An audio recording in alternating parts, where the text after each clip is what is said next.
Hello. If you were looking for a scare tonight, you've come to the right place. I'll be narrating an hour's worth of creepy horror stories that I found off of Reddit. So without further ado, These are their stories.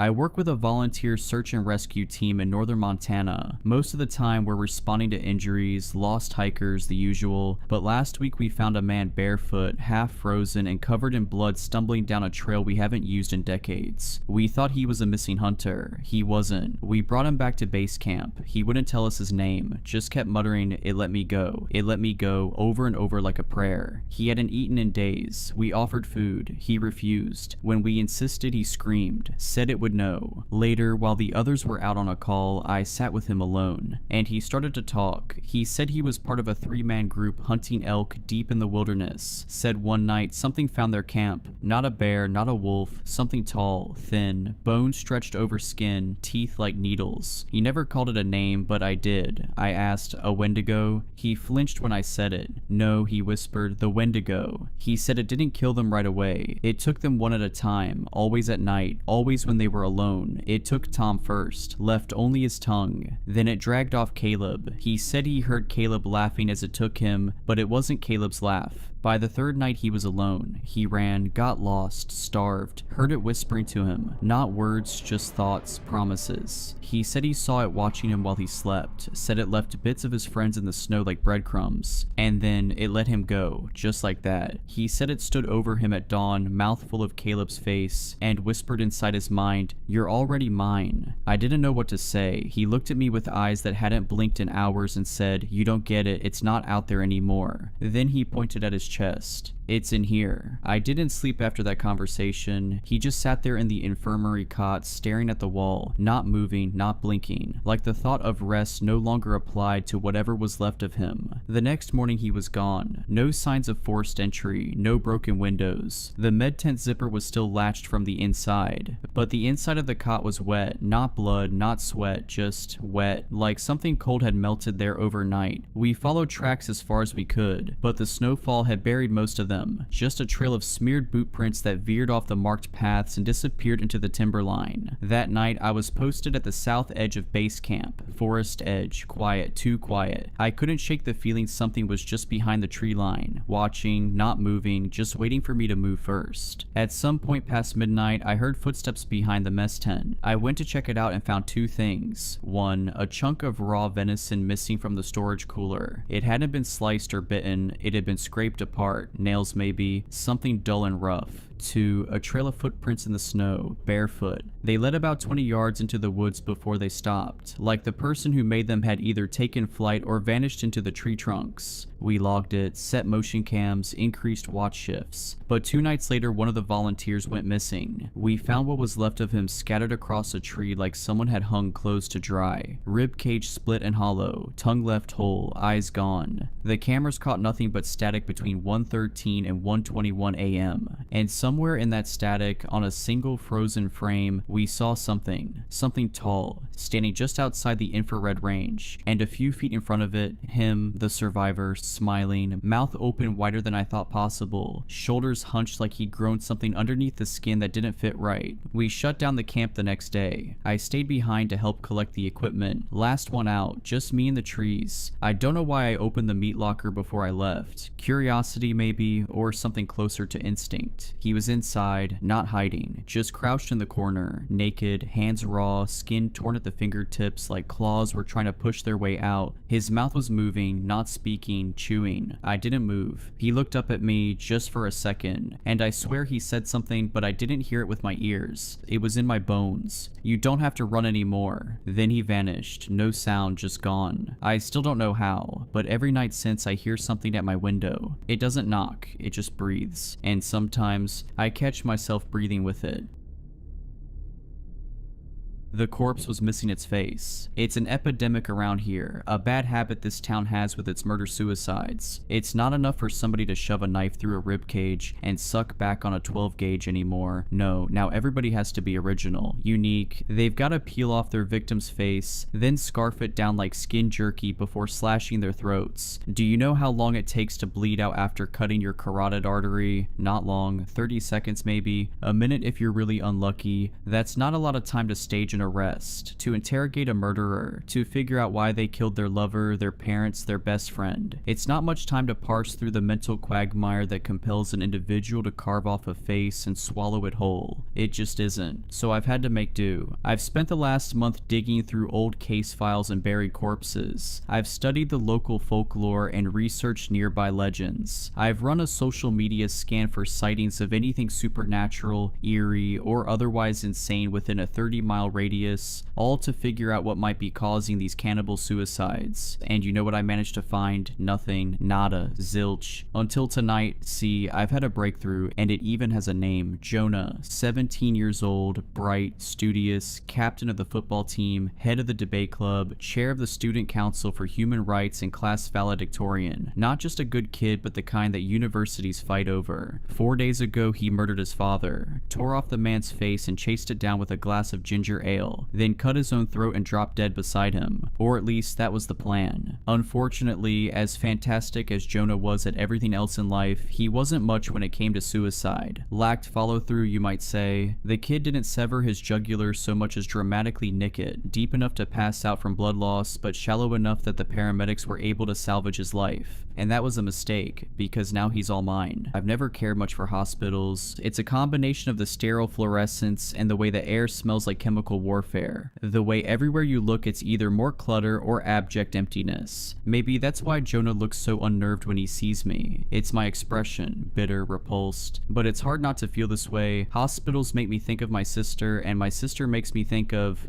"Who are you?" Jonah croaks. His voice sounds like he spent the evening gargling razor blades. He's lying in the bed like a mummy, bandages strangling his throat. I close the door behind me, lock it. He asks the question again. It sounds even more painful the second time around. I still don't answer. We haven't reached that stage in our relationship yet. Instead, I cross the room, unbutton my jacket, and drape it over the chair by his bed. Then I take a seat. All the while, he's staring at me like I'm a hallucination, like nothing about me makes sense. Understandable. From Jonah's perspective, it's 10 in the evening. A stranger just walked into his hospital room wearing a black suit and a scowl, carrying the kind of briefcase that screams bad news. He probably thinks I'm here to audit his health insurance. That, or snatch his kidneys. But I've got worse things on my mind. I open my briefcase, shuffle through a handful of documents before finding my clipboard. The form attached is a standard 34-3A interrogation report, useful when determining an individual's involvement in supernatural violence. My pen clicks, scribbles Jonah's name up top. He tries to speak again, only manages to wheeze. My pen keeps scratching. I note the size of his pupils, his tangled brown hair, the way the corner of his mouth twitches in tune with his mounting dread. Then I fill in a dozen other fields, boilerplate crap that's too dull to describe. Age, location. Are you with? Jonah winces. It probably feels like throwing up asphalt every time he speaks. He pushes through anyway. Are you with the police? I pause, look up from my report and meet his eyes, just to let him know I see him, to let him know I hear him. Then I go back to the clipboard. Here's the secret nobody tells you about conversations. It's not about what you say, but what you don't. The only thing more agonizing than being spoken to is being ignored. And right on schedule, Jonah starts to break. He lurches up in his bed, stiff and sore, confused, hits the call button for his nurse once, twice. Then he starts hammering it. Only nobody's coming because I'm good at my job. Like I said, Jonah's all mine. He tries to shout, but it's so weak, so hoarse. Barely a rasp. Nurse, hello. The boy genius finally realized I'm not supposed to be here. Good for him. I scratch out the last of his tombstone data, then clear my throat. His gaze swivels to me. The nurse isn't coming, I tell him, clicking my pen and sliding it into my shirt. She went home early, so did security. It's just you and me tonight. Jonah's eyes are buzzing, his mind blue screening as he tries to calculate just who I am and what I'm doing here. I already told the detectives everything I know, he says.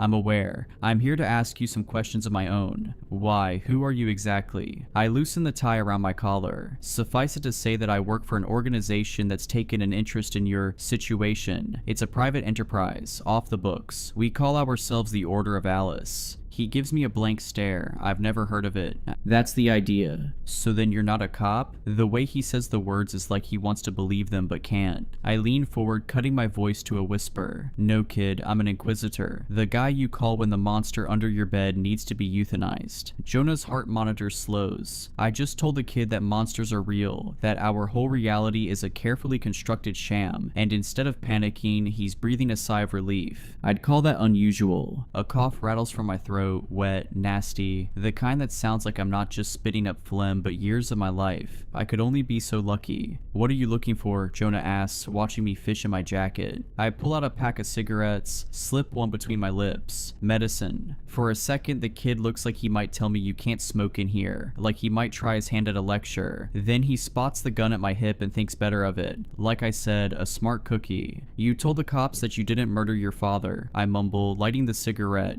You said it was someone else, something else, correct? He nods, or as close as he can manage with all the gauze around his neck. Is that why you're here? You actually believe me? His voice is 2 parts hopeful, 1 part desperate. It probably doesn't feel great to have your whole community think you murdered your father and ate his face. Sure, I tell him, I believe you. He falls back on his pillows, relieved. Thank God, nobody else does. The way the detectives were talking sounded like they were angling for first-degree murder. Life in prison sort of thing. Relax, you're not going to prison. You think they'll acquit me? I laugh. Not on purpose, Scout's honor. It's just that I can't help myself. Hell no, if the state had the death penalty, you'd skip the line 3 times over. Another drag, another storm cloud. Then why did you just tell me that you won't end up in prison because by the end of tonight you won't exist? The implication hangs in the air like a guillotine. The kid shrinks. His arms wrap around himself, protective, horrified. He probably thinks I'm talking about the monster coming for reprisals. He'd be half right. You're innocent, I tell him. Same as all the other murder-suicides. Like you, they were victims. Just an audience to their nightmares, no different than my sister. He blinks. Christ, there goes my motor mouth. What happened to your sister? He asks. Same thing that happened to you, only she didn't botch the suicide. I heave a sigh, ashing my cigarette onto the floor. That's why I'm so interested in your case, I guess. I'd like to know the name of the monster that did this to you, that did this to her. His eyes unfocus with a sort of detached dread that makes the 1,000-yard stare look nearsighted. I'm sorry, he whispers. I can't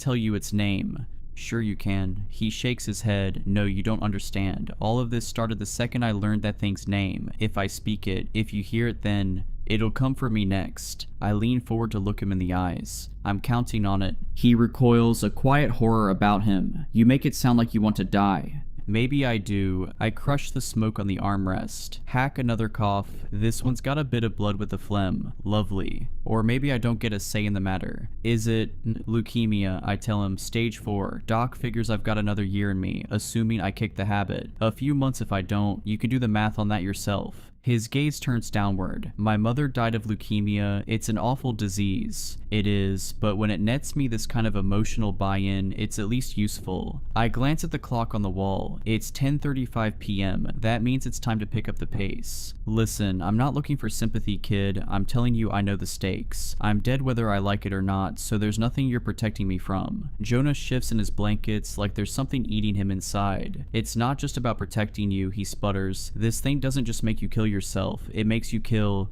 I already know that. What I need from you is its name. He sucks back a breath, grimacing. He's having a crisis of conscience, battling his morals. He doesn't think I know what I'm getting into, that he can save me some suffering if only he keeps his big mouth shut. But I don't have time for heroics. Jonah, you have the chance to save lives here, to prove your innocence. Right now, your father died for nothing. Tell me that name and I can make his death count for something. And there it is, the final twist of the knife. Like most young men, Jonah can't help but want to do good by his father, to chase that validation even while daddy's buried 6 feet in the dirt. His eyes find mine, haunted, hollow. Okay, he says. Then his lips start to move and each syllable sounds sweeter than the last. He gives me what I've been searching for, the monster that destroyed my family, that stole my sister. He gives me the key to unlock the gates of hell, and it's called a zipper jaw. I scratch it down on my clipboard and haphazard scrawl, and sure enough, the name vanishes as soon as the ink forms. That's a bullseye, a bingo. I smile like a maniac. Can't help it. 30 years. That's how long I've been searching for my sister's Reaper. It's what led me to join up with the Order of Alice in the first place. But after so many dead ends, I'd all but given up hope. But now that I've got one foot in the grave, it's finally shown itself, here of all places. It's almost like it lured me, pulled me back for one last dance before I closed my book for good. My hand, my whole arm is shaking, tremoring. I'm afraid. How long has it been since the last time I was truly, honestly afraid? Oh God, Jonah mutters, burying his face in his hands. I shouldn't have done that. I glance up, my smile fracturing. You seem like a good person, he says, his voice breaking. I really shouldn't have done that. The kid's really gonna turn on the waterworks and ruin the moment here? It's fine, I tell him. I already told you I'm a dead man walking regardless. But Jonah lowers his hands, takes an ugly breath. You don't get it, he says weakly. Once you know its name, Zipperjaw doesn't just kill you. It finds the person you care most about and forces you to slaughter them. Just like, it made you kill your father. He looks up at me, nods. The look in his eyes is so honest to God guilty. He feels awful, terrible. He's probably imagining my kids dying, or my parents, or grandparents, or a childhood friend. He's probably imagining Zipperjaw forcing me to kill some innocent bystander, just like it forced him to kill his old man, and it's tearing him up inside. I'm a monster, he whimpers, gripping a fistful of his hair. No, you're a good kid. If there's a monster here, Jonah, it's me. He blinks through a sheet of tears. He doesn't understand, not yet, but he will. I'm a difficult person, I tell him, anger, bitter. Most women are smart enough to avoid me, which means I haven't got any kids. No spouse. My parents were abusive enough that if my sister hadn't beaten me to the punch, I'd have probably killed them myself. Jonah's eyes soften, guilt fading into sympathy and horror. I know, I'm trauma dumping. I've never really figured out the trick to following social norms, to understanding conversational boundaries. I gnaw my lip, fingers dancing on the armrest. My therapist calls it sociopathy, or maybe it was psychopathy. It's hard to remember. Haven't got the DSM handy to compare. Jonah's eyes start to narrow. Piece by piece, the puzzle is forming in his mind. The point I'm trying to make is that I don't have attachments to things, not in the way you do. The closest I come to feeling a sense of connection is probably through my work.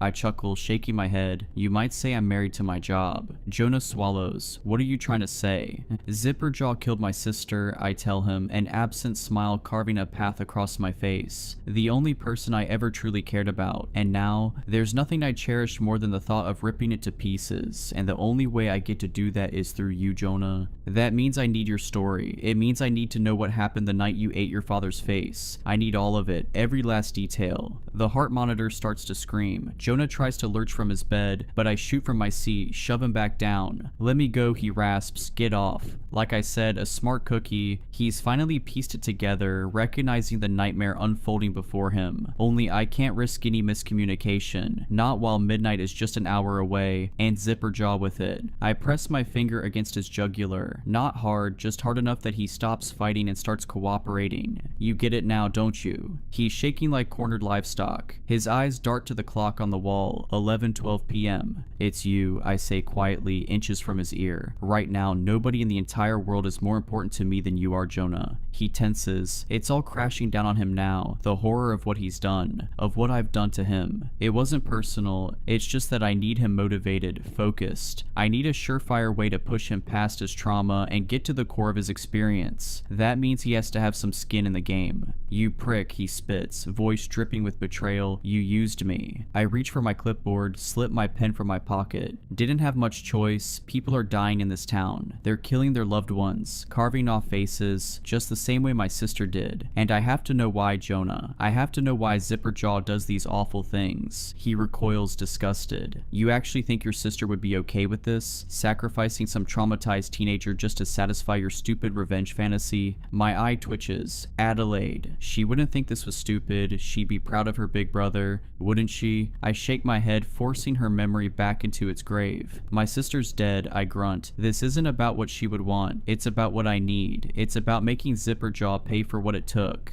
You're deranged, he mutters, an absolute lunatic. Maybe, but you know as well as I do what happens at midnight. My pen clicks, stabs the clipboard like a knife. So I'd start talking, or pretty soon you won't have a face to talk with. Jonah glares at me like he wants to strangle me. My pen taps against the clipboard. Impatient, firm, talk, kid. Why should I? Because if you don't tell me what you know about Zipperjaw, we're both dead. He folds his arms, keeps glaring. Whose fault is that? You manipulated me. Maybe this is your karma, prick. I nearly laugh. If karma exists, it's not letting me off this easy. You're upset. I get it. I'd be pissed too. Maybe pissed enough to let a monster kill me just to get even with the prick that used me. So I'm not going to blame you if you don't talk, but I also know you and I are different in important ways.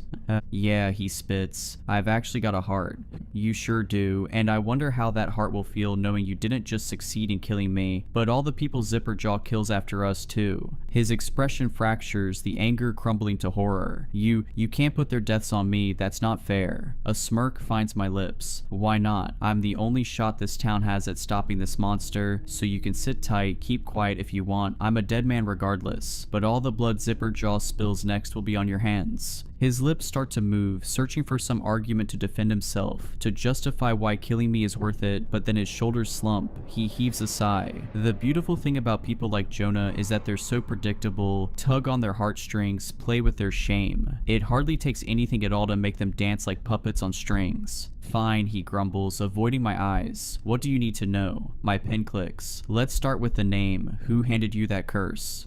This kid at school, Vishal, his cousins died in one of the cannibal suicides, and the day after he went on livestream. My jaw tenses. Livestream? If this kid's saying Zipperjaw's name all over the internet, then don't worry, Jonah says, recognizing my building panic. No one watched the stream. It was just 12 hours of Vishal walking in circles, crying silently in his grandmother's living room. I only dropped in to share my condolences, but then he started mumbling something I couldn't make out. Jonah reaches for his glass of water by his bed, sucks it through a straw. He was speaking too fast, too quiet. It sounded like he'd lost his mind, but something told me to record the clip. I don't know. Call it morbid curiosity. The day after, Vishal didn't turn up at school. It didn't take long before the whole town knew why. He'd been found dead with his grandmother's face in his teeth. A shiver runs through him. That's when my morbid curiosity hit a fever pitch. I ran Vishal's mumbling through editing software, slowed it down, boosted the audio. I'd hoped to find some clue about the cannibal suicides, but what I found was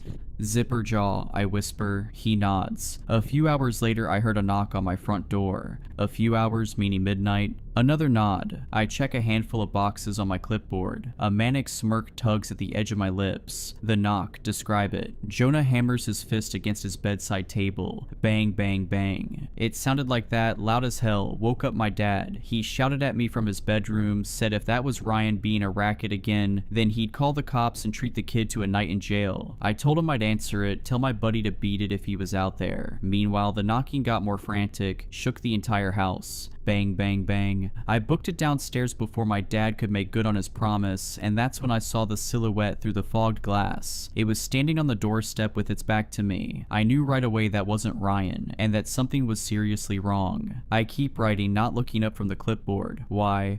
For starters, the silhouette was tall, way too tall.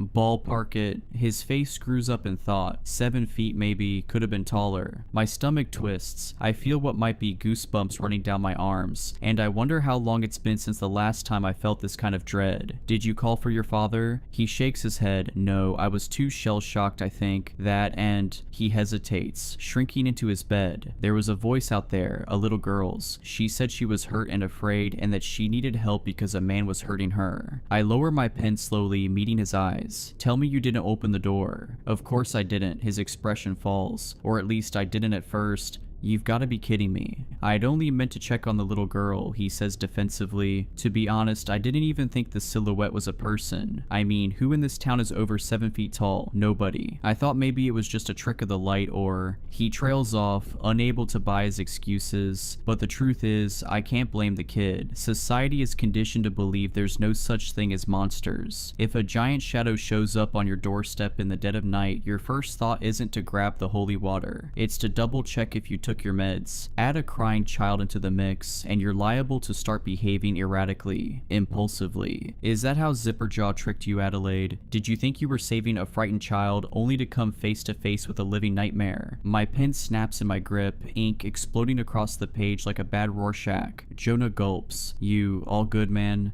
You ever feel your purpose crawling back into your veins? I ask him quietly, grabbing a fresh pen and page from the briefcase. I feel better than I've felt in years, but let's refocus. You open the door. What did you see? Jonah's heart monitor begins to pick up the pace. His mouth hangs open, the words struggling to form on his lips. He looks haunted, vacant. He looks like a boy remembering the worst night of his life. Jonah, I press. We don't have time for this. What did you see? His eyes scrunch shut. His body quakes with the sort of fear that carves itself into your bones. I saw... The heart monitor starts to scream. I saw Zipperjaw. Now we're getting somewhere. My new pen touches my fresh report, and I start to write like my life depends on it, like both of our lives depend on it. What did it look like? Clothing, anatomy, give me everything you got. It wore a dress, he chokes out, just scraps of clothing patched together like it had cut pieces from all its victims' clothes and then sewn them back together. Denim, plaid, there was a piece of a wedding veil, a rainbow scarf, and his voice breaks, hand shooting to his mouth to catch a sob, and pajamas, the sort that only a kid would wear. My hand balls into a fist. I'd been under the impression that Zipperjaw merely took lives, but it seems its ritual went deeper. The monster took mementos too, souvenirs. A cold sweat lines my brow. What else have I missed, I wonder? Jonah keeps talking, hands fretting on his lap. I remember it had this jungle of hair that fell to its waist, red, dark. Not sure if that was cause it was stained with blood or his face pales. And its proportions were all screwed up too. Remember when I said it was tall? Sure. Well, it was. Only parts of it weren't. I frown. Its torso was long. Jonah spreads his arms outward for effect. Like maybe 6 feet long, but its limbs were too short. Its arms and legs didn't look like they belonged to it. They were too small, too young. It looked like they'd be torn off children and stapled onto that monster. There it is again, that anger boiling in my gut. My grip tightens around my pen all over again. It takes everything I have not to snap this one in half too. Adelaide, was that thing wearing your limbs? Did it have your arms, your legs? Was it? The lights flicker, die. Darkness fills the room like flood water. Jonah shoots up in his bed, breath coming a mile a minute. Was that you? He gasps. I rise from my seat, shake my head, my ears strain against the empty silence. There should be ventilation, the beep of Jonah's heart monitor. There should be that sickening ambiance only a broken healthcare system can produce. But there's nothing. It's here, isn't it? Jonah whimpers, looking around frantically. Number it can't be. According to my pocket watch, it's just 11:31 p.m. Zipperjaw's legend is clear. The monster always arrives at midnight, yet there's something in the outside corridor. Footsteps, bare feet slapping against linoleum, and what sounds like a whimpering girl. Jonah reaches out, grabs my shoulder. That's it. That's what I heard. Did you figure it out yet? How to kill it? Tell me you know how to kill it, mans. I tense, slipping away from him. Haven't got a clue. Sorry. Jonah stares after me, slack-jawed as I drift toward the door, unholstering my Desert Eagle and bringing it up on aim. The footsteps are getting closer, heavier. Zip it. The voice is Titanic, deafening. It stops me cold in my tracks. Gone is the whimpering girl. This is the voice of a man, scolding and guttural and dripping with violence. If I've told you once, I've told you 1,000 times. Zip it, you brat. My chest tightens. The man. He almost sounds like Dash Dash. The door shudders. Jonah yelps. Open up or you'll be sorry. I stagger back, heart ricocheting off my ribs. Knock, knock, knock. The whole hospital shakes. My thumb pulls back on the safety, finger on the trigger. This shouldn't be happening. We had more time. We needed more time. Just shoot it, Jonah pleads, now, before it comes in. I grit my teeth. Unfortunately, it doesn't work like that. I've hunted enough boogeymen to know that bullets might slow them down, but to kill them, you have to beat them at their own game. Use their rules against them. The gun was never meant for Zipperjaw. It was meant for us. Bang. The door splinters, a fist bursting through, followed by an arm. It's decaying, mottled. The hand starts feeling around, trying to find the door handle, trying to let itself in, but the arm isn't long enough to reach. Jonah was right. This thing, it's wearing the limbs of a child. The monster wrenches its arm back through the hole. There's a shift of shadow, a shuffle of fabric, and then a creak like old bones bending down. It's hard to see much with the lights dead. It's just just the faint shafts of moonlight I'm working with, but what appears next chills my blood. It's there in the shattered hole, a zipper, curved upward like a smile stitched onto the face of a corpse. A small hand reaches up, unzips the mouth, then it speaks. Only this time the voice is quieter, measured in a way that makes it all the worse. I'll be back at midnight and teach you both a lesson you won't soon forget. Bang, it hammers the door one last time. There's a crack like a spine straightening, followed by a vicious snort. Then the footsteps begin to retreat, bare feet slapping across linoleum, disappearing down the hallway. And I'm left alone with Jonah, trembling, terrified. I'm trying to think, trying to pull myself together, but I'm haunted by the same looping thought that I recognize that monster's voice. It belongs to my father. James slid his fingers down my waist and tucked them into my back pocket, bending over to kiss me on the cheek. We stood like that in our freshly manicured front lawn, watching the movers carry our furniture up the front steps and into our new home. In our old apartment on the outskirts of the city, that furniture had felt large and compact like a can of sardines. It was difficult to even maneuver to the fridge and back. Here in the suburbs, where every house was a cream-colored cookie-cutter copy of each other, it would feel like dollhouse decor. I took James by the wrist, removing his hand from my backside and giving him a coy smile. Our honeymoon phase hadn't really ever ended, not since we started dating and definitely not since our wedding. I didn't think it ever would. Is this too much? I asked, resting my head on his shoulder. It'll feel so empty with just the two of us.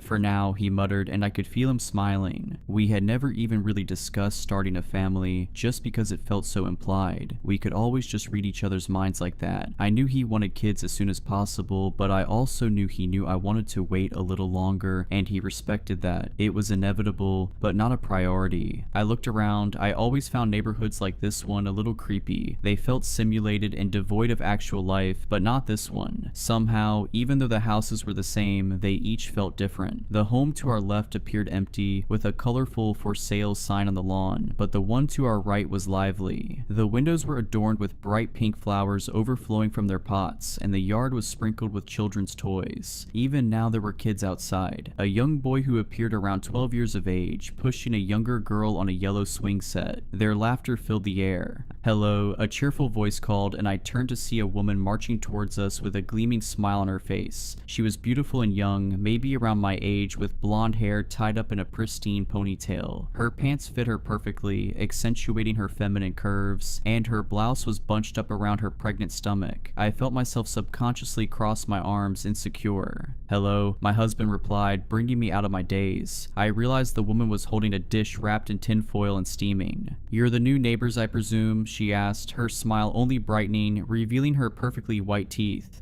"Yes," I said, not wanting her to think I was rude. "I'm Adeline, this is James. We're so excited, this is such a lovely neighborhood." "As are we. My husband and I were so pleased to hear a young couple was moving in. It really is the perfect place to raise a family," she said knowingly, glancing at her children and then back at us. "Oh, we don't have kids," I said, a nervous laugh bubbling up in my throat. "Oh," she exclaimed. Her smile seemed to falter, but almost as if it were a glitch, it was so brief. She held out the dish in her hands. Tuna casserole. James took it from her, peeling back some of the foil and taking a whiff. "Smells delicious." "We never caught your name," I said, leaning into my husband's side. "You are..." The woman opened her mouth, but no words came out. I waited for her to answer. "Honey," a gruff voice called from the neighbor's doorway. It seemed almost unnaturally loud, not as if he was yelling, but like his voice was amplified somehow. The woman smiled at us again apologetically. "I must be going," she said, resting her hands on her stomach. "We will have to get together sometime." James and I only had the time to nod before she was turning away, walking quickly back towards who I assumed must be her husband. I saw something move on the second floor of their house, baby blue curtains parting. I looked up and met the eyes of two more children. They appeared to be twin girls, maybe 4 or 5. One of them waved, the other just stared. Embarrassingly enough, we didn't get to eat the casserole until several days later. Those days were full of hauling heavy boxes from our car and putting everything where it belonged, and my ears still rung with the sound of drills as I took the baking dish out of the freezer to thaw.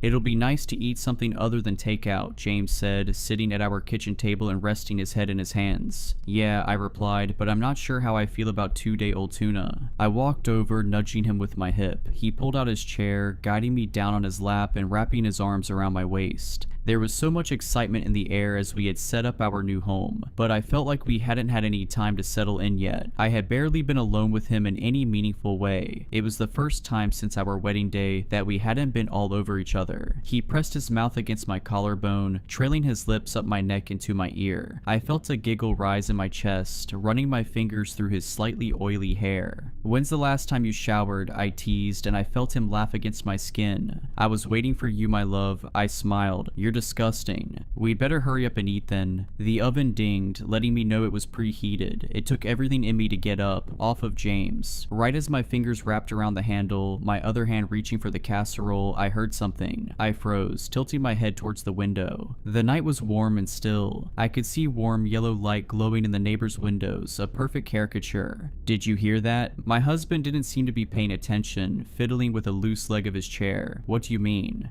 I thought I heard something." Before I could dismiss it as delusion, it came again. It was a sound like a cat with its tail being stomped on, a faint yet blood-curdling screech. I looked closer at the house, but nothing seemed amiss. There was an even louder moaning sound, and then another scream, far clearer this time. "What was that?" James asked, now standing. I shook my head. "I have no idea. Maybe the neighbors are watching a movie." A crash and another scream. Something moved in one of the windows, and then the curtains were yanked shut. "Should I go and check?" "I can do it." My husband shifted nervously. I shook my head. He would do it, but I knew he didn't want to. He had always been skittish, especially at night. "I'll go." I grabbed an oven mitt and tossed it at him. It hit his chest and fell to the kitchen floor. "Put in the casserole. I'll be right back." The night felt even more quiet when I stepped outside, almost eerily so. The air felt so heavy and still, like I was standing inside of a painting of a street. My footsteps echoed against the pavement, and I tensed each time another scream rang out from the house. "What the hell?" I muttered, half out of curiosity and half just to hear a human voice. I knocked on the front door 3 times, wiping my sweaty palms on my jeans. I was already starting to regret coming over here, feeling silly for disturbing their night if it really was nothing. Even their porch was pristine. The white paint looked fresh, and even the dolls and toy cars strewn against the railing looked organized. I heard footsteps, and the front door opened a crack. I caught a glimpse of a man's face, his jaw square and dusted with stubble. "Good evening, Adeline," he greeted me. "Hi," I said, my voice coming out far softer than I meant for it to. "Good evening. I thought I heard something. Is everything okay?" He hesitated, then smiled. It looked a little forced. He opened the door wider, and I had to stop myself from flinching. His white button-down was stained with flecks of blood, bright red and fresh. There was a child clinging to his pant leg, a little boy that I didn't recognize. "Everything is all right," he told me, tussling the boy's hair absent-mindedly. "My wife is just going into labor."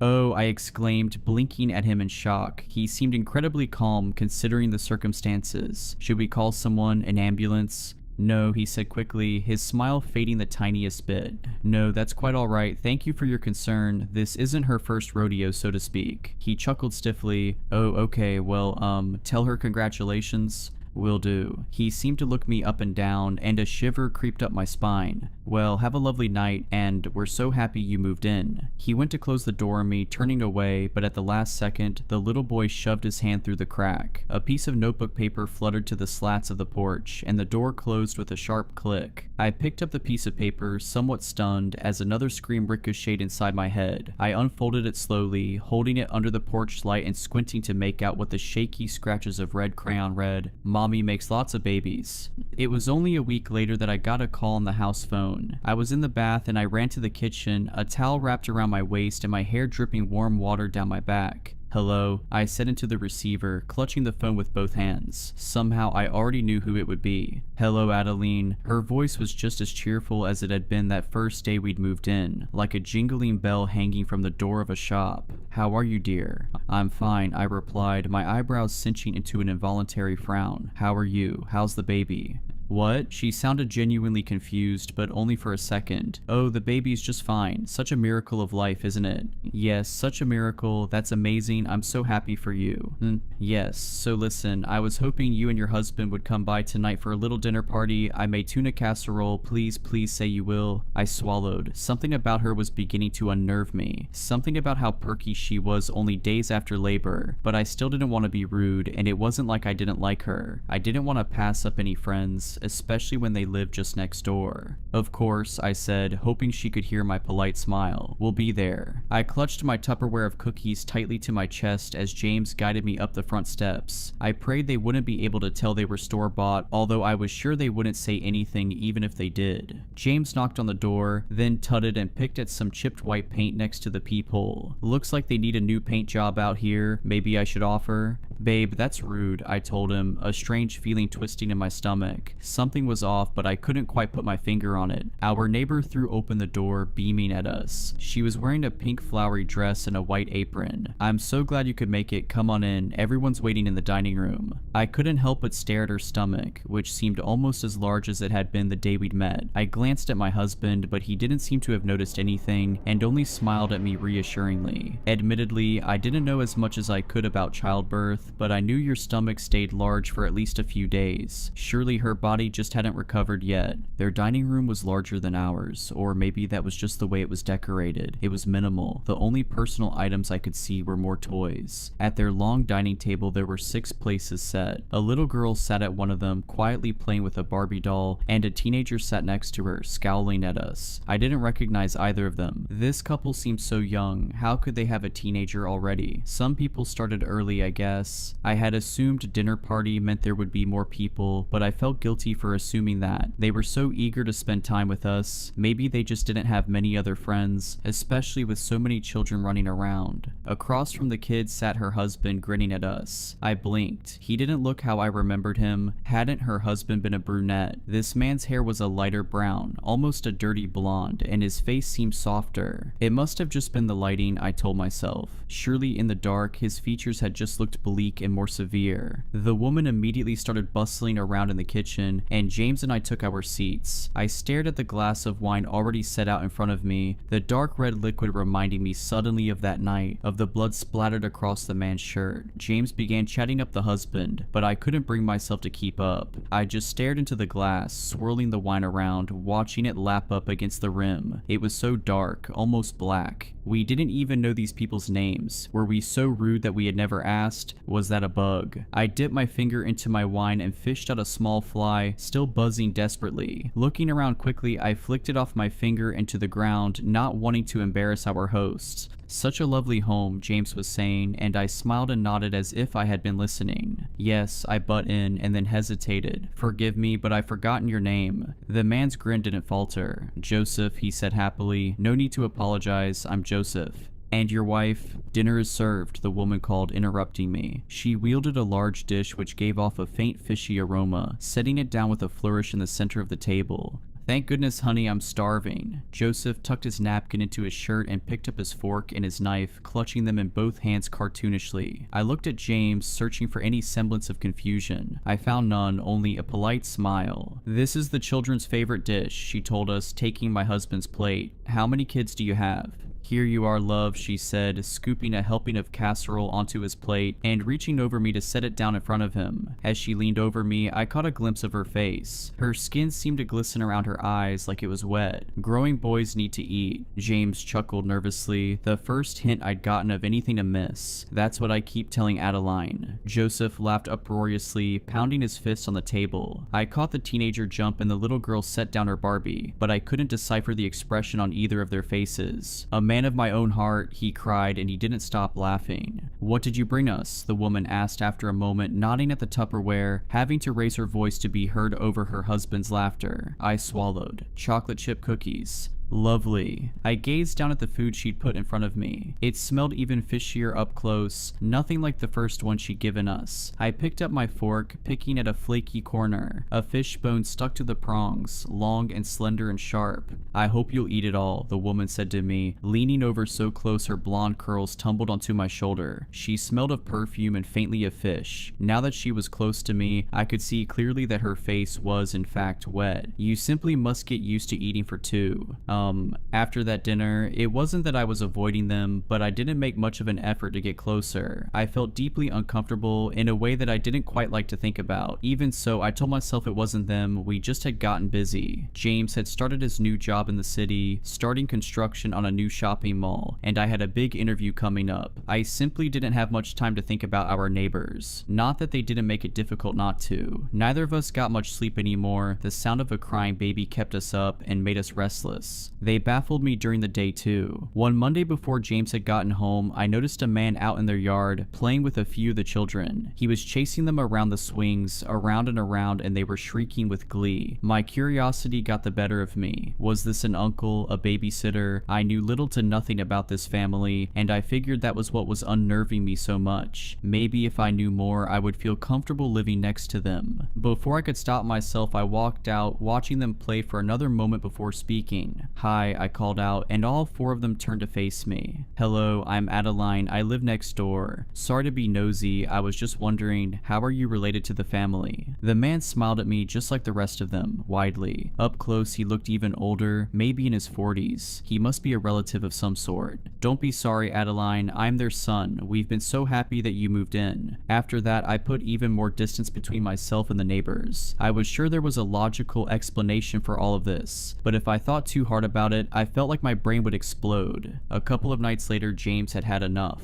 "That's it," he muttered against my shoulder, squeezing me from behind. "I'm going over there." I groaned, rolling over and pressing our noses together. Even with my eyes crossed, I could see his dark circles, and his hair stuck up wildly from tossing and turning. "Don't, honey," I whispered, my voice raspy. "It's okay, it's not their fault. Surely they can do something," he argued, gently running his fingers through my hair despite his abrasive tone. "Jesus, it's almost louder with the windows closed. How many babies do they have over there anyways?" I paused and thought about his question, and I listened. I hadn't realized, but he was right. The crying didn't sound like one infant, it sounded like a whole chorus. "I can do it if you want," I muttered, but he shook his head. "No, it's okay, I'll go. You went last time." He pulled back the covers and got to his feet, reaching for his pants next to the bedside table. I sat up and watched him get dressed, and once he had kissed me and walked downstairs, I stood up to peer blearily through the bedroom window. It was raining that night, the first rain we'd seen since moving in. It made the neighbor's house look much older than it was, almost like a haunted house. In the darkness and the storm, it almost looked dilapidated. I watched my husband tread through the mud, smiling at how goofy he looked carrying our purple umbrella. I watched him march up the front steps, shaking the water off of himself and knocking on the front door. I remember it so vividly. It wasn't a dream. I remember him knocking, and then so quickly it was unnatural, the front door opened. I didn't see who was behind it, but I saw a bright flash of light and heard a deafening gunshot, and my husband fell to the porch. His chest was eviscerated, blood and guts spewed out on the wood, my husband's warm body still twitching. I remember staring, shaking in complete shock. I remember seeing curtains parting from the corner of my eye, but I couldn't pull my eyes away from his body. I remember everything going black, like static taking over my vision and falling. I was surrounded by red meat and blood, and a sticky white substance. I was naked and wet, and I couldn't move. All my limbs were cramped up against my body. I felt a pull pulling me, sucking me down into the redness and the darkness. I heard a voice, a woman's voice, muffled and distant, screaming and sobbing. "No, I don't want to, please, I don't want any more." I saw a bright light, and I woke up in my bed, gasping for air, drenched in sweat. My husband sat up next to me, woken no doubt by my violent cries. He pulled me against my chest, stroking my hair, but I wouldn't stop shaking.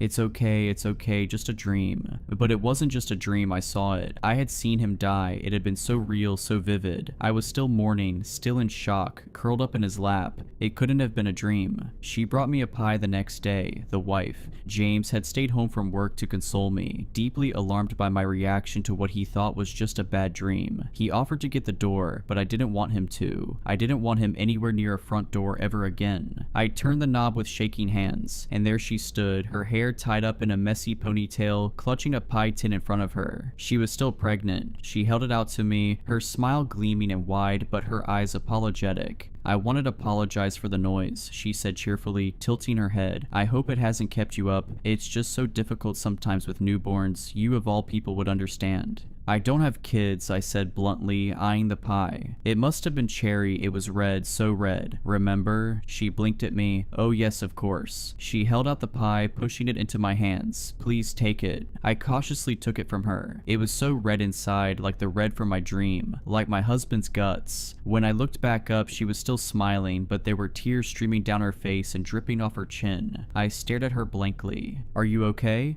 Yes, oh yes, I'm fantastic, dear. Without warning, she opened her arms and pulled me in, hugging me tightly, the pie tin crumbling between us. We're just so glad you moved in. I heard a sound like water trickling, and I cringed as something wet touched my legs. I pulled back and looked down to see liquid trickling down her thighs, slightly pink and sticky.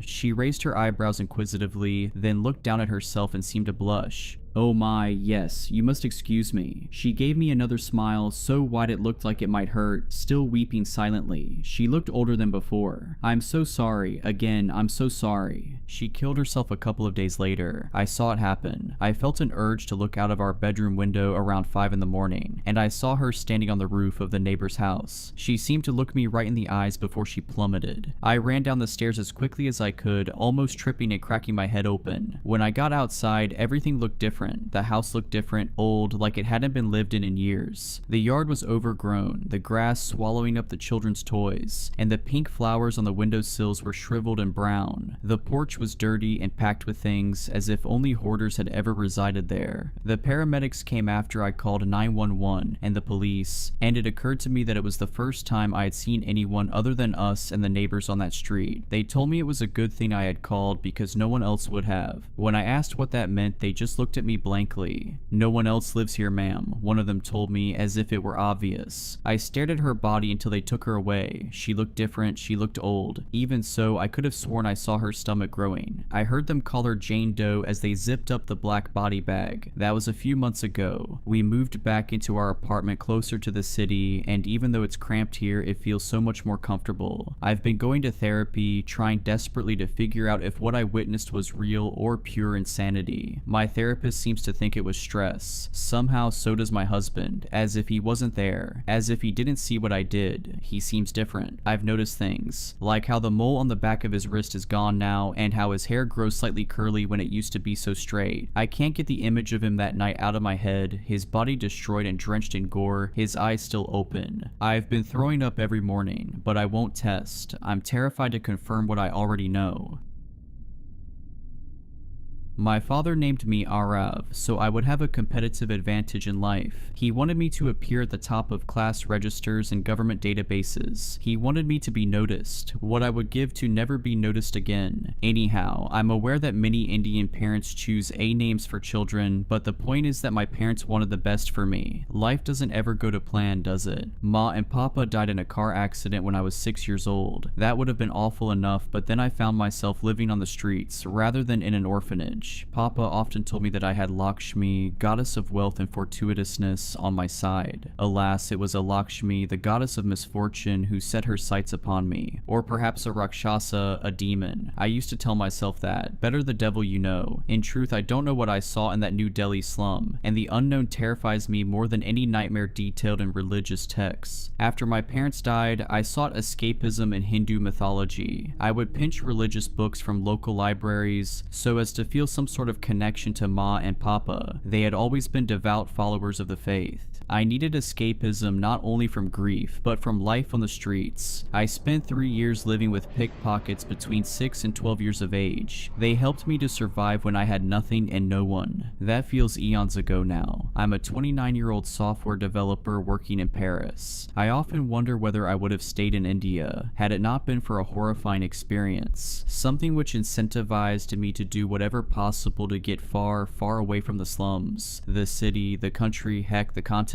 2 decades later, I know that nowhere is far enough. The year was 2004, and I was a 9-year-old street urchin, an orphan who subsisted on rupees pilfered from Delhi's inhabitants. My group mostly targeted tourists, but it was an Indian businessman who caught my eye on this particular February morning. He looked displaced in the slums, like he'd strayed a little too far from Gurgaon's gentrified streets of glass and smog. Displaced fools are the best earners. The stranger was strolling stiffly, in odd, unnatural movements along a cramped passageway of street stalls. He was a conspicuous man with a navy three-piece suit, pristine black loafers, and an upper face shrouded by a black shawl. I remember being a little puzzled by his covered eyes. I wondered how he could see where he was walking. Of course, money was the main thing on my mind. Well, food, but money was necessary precursor to that, so it didn't matter that he was odd, it mattered only that he was important. And I knew that without a shadow of a doubt, as I'd spent 3 years perfecting the art of noticing important men. Of course, I wish I hadn't noticed him. I wish I hadn't swiped the leather wallet from the side pocket of his trousers. And I wish I hadn't seen it. In one of the wallet's slots, below a healthy wad of green notes, was a Polaroid. Ordinarily, I would have pocketed half the cash, then returned the wallet to the victim's pocket. It's always best to stick to rupees. Wealthy folk often lose track of how many notes they carry, so they don't miss a few hundred rupees. Following this line of reasoning, my friends and I rarely aroused suspicion. I should have stuck to the plan, should have taken the money, returned the wallet, and fled. But something about the white border of that Polaroid, brown stained but poking tantalizingly out of the leather pouch, intrigued me, and I made the decision to let my finely tuned routine fall to the wayside. I let the businessman start to walk away. I broke all of the rules, and after I wiggled the photograph free, I whimpered, almost dropping both the wallet and the Polaroid. It was a picture of me, a picture that I didn't remember anyone taking, a picture of a place I'd never visited. There I stood, a boy with a blue tattered t-shirt, maroon stained trousers, and bare feet. I was smudged a little, as if somebody taller had been standing in my place previously, and I was standing in a damp bedroom with mold-ridden walls and upper bunks clinging to the two walls. The camera flash should have illuminated the entire space, given that it was such a small room. The room shouldn't and couldn't have been a large space, yet it seemed unfathomably big, too big for the light to reach the blackness beyond the bunk beds. I looked frightened. My head was starting to turn, and my brown pupils were crawling across the whites of my eyes, as if daring to look behind me, as if there were something I'd seen or heard in that unlit back end of the room. I trembled, fearfully scrunching the Polaroid in one hand and the wallet in the other. My instinct was to look up at the man I'd robbed, though I expected him to have left the vicinity. He hadn't. Standing motionlessly at the end of the dirt path ahead, like a rock bearing the crashing tide of impoverished market goers against it, was that wealthy, navy-suited businessman. He was facing away from me, and that deeply unsettled my gut, more than the impossible Polaroid I'd discovered. Something was uneven about the way in which this man had paused in the middle of the path. Then he began to pivot on loafers that seemed impossibly clean in contrast with the dirt beneath his feet. He twisted around until he was facing me directly, and I finally got a proper look at him. The black shawl still covered the man's upper face, but his lips still showed. They had transformed into subhuman features, had turned a muted gray without even a hint of red, as if belonging to a corpse. The man's mouth neither smiled nor frowned. It simply started to open, and long strands of brown connected the upper and lower lips, gunky and thick like rubbery mucus. Beyond the lips and the brown strands of unknown consistency was a black pit, an entrance that led to the man's gullet. Staring at it pained my eyes and left a quiver in my heart. The black seemed to be tugging my eyes towards it. I felt a strain in my retinas, felt my eyes start to bulge, and then the man started to take powerful strides towards me. I wanted to run. I still don't know why I didn't. He may have fixed me to the spot, with eyes or something worse hidden beneath that shawl. The man took angular strides towards me with gray lips parting wider and wider to reveal a lightless cavity within, a version of hell ready to engulf me. However, moments before the gentleman came close enough to touch me, there sounded a harsh brain honk. I spun to look at an impatient driver sitting in a green and yellow tuk-tuk, so I stumbled sideways to let the still moving vehicle scoot past. But when I returned my gaze to the direction of the approaching businessman, he was gone, and the only remaining evidence which convinced me that I hadn't imagined any of the horridness was the Polaroid I'd crumpled in a teensy quaking fist. When I arrived at the wooden shanty I called home, I was rebuked by one of the older boys for not returning the wallet to my victim's pocket. He said something along the lines of,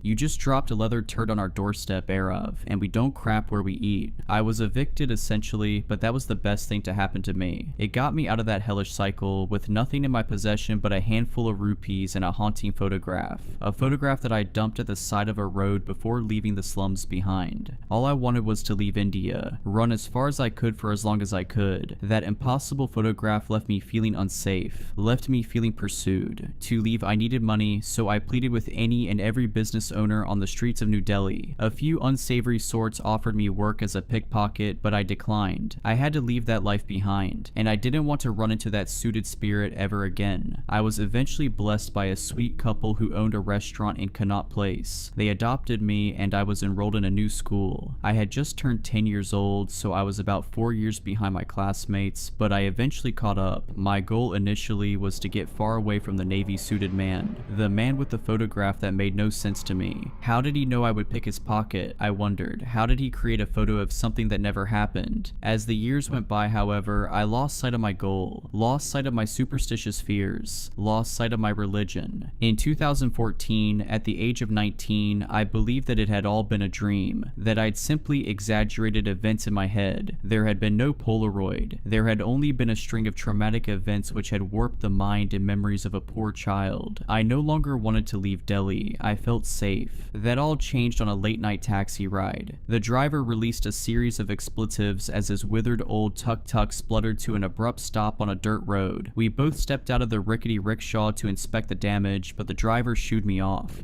"You'll only get in the way," he said. I rolled my eyes, but it made no difference to me. I remembered the slums at night. I felt comfortable there. In fact, I recognized the road. The ramshackle houses and empty market stalls looked different at night, but the street itself hadn't changed in the past decade. I had returned to my old pickpocketing grounds, but my stomach dropped when I saw it, crumpled up at the side of the road, exactly where I had dumped it 10 years earlier. I called it a coincidence, but I knew better. The photograph at my feet was that Polaroid from a decade earlier. I should have left it. I should have just kept my hands in my pockets until the taxi driver had fixed his tuk-tuk. Instead, I squatted and scooped the Polaroid out of the dirt. Then, using my phone's torch, I illuminated the picture in my weak, unwilling hands. What came from my lips next was a scream. I screamed not because this was the same photo from 10 years earlier, but because it wasn't the same photo at all. It was a new picture of me. Gone was the young, frightened boy in the dark bedroom. In his place was a teenage version of Arav standing at the side of a dirt road next to a broken down tuk-tuk, looking down at a mangled Polaroid in his hands. The scene depicted was impossible. The photograph had already been lying on the road, yet it depicted a scene that had yet to pass. I shot my eyes upwards, searching for the photographer who had to be standing at the other side of the road. However, as I eyeballed that spot, I saw only a black alleyway branching off from the dirt road, a road barely lit by a few sporadic lamps and string lights. Regardless, even with no light to reveal the passageway, I felt absolutely certain that something lurked in the dark. The taxi driver stirred me from my terrified trance, announcing that the tuk-tuk was operational once more. I didn't need to be told twice. I hopped into the vehicle and shrank into a fetal position, feeling vulnerable, exposed as the vehicle, with no doors to provide even an illusion of safety, trundled slowly past the black alleyway. I was only a foot away from the spot in which the photographer must have stood, and I felt a wisp of wind wash over me as we drove past. With a shudder, I tossed the photograph out of the vehicle and vowed never to return to that street again. Vowed, as I had 10 years earlier, to leave India behind for good. Leave that man behind for good. I quit my porter role at the restaurant. My new ma and papa were sad to see me go, but they understood that I needed something better. Not that they knew the full story. I found a job vacancy with a cruise line, and my hospitality experience helped me to secure the role. Out at sea, I'll be safe, I naively believed. It sounds silly looking back. Silly to believe that this man with the power of premonitions would be unable to find me. I'd left India, and that, in my eyes, equaled safety. I would never return to that street in Delhi, so I would never return to my trauma. It all seemed logical. But when I was appointed to clean room 11 on the 3rd level, I started to suspect that I'd been wrong. As I walked down the corridor of rooms, I felt the graze of air against my nape, a gentle breeze that erected my hairs, though I chose to dismiss this warning sign. I didn't want to believe. The truth became undeniable, of course, when the door to 11 opened onto a black room with a crumpled Polaroid lying on the beige carpeted floor. My belly lurched downwards. For a moment, I thought the ship itself might have been sinking to the depths of the ocean, to the depths of hell, to a nightmare that had been awaiting me for a decade. I recognized that room, recognized the bunk beds clinging to the walls, recognized the darkness not penetrated by my phone's torch beam that seemed to harbor some hidden thing at the back of the bedroom. Yet again, I made the mistake of squatting and picking up that photograph.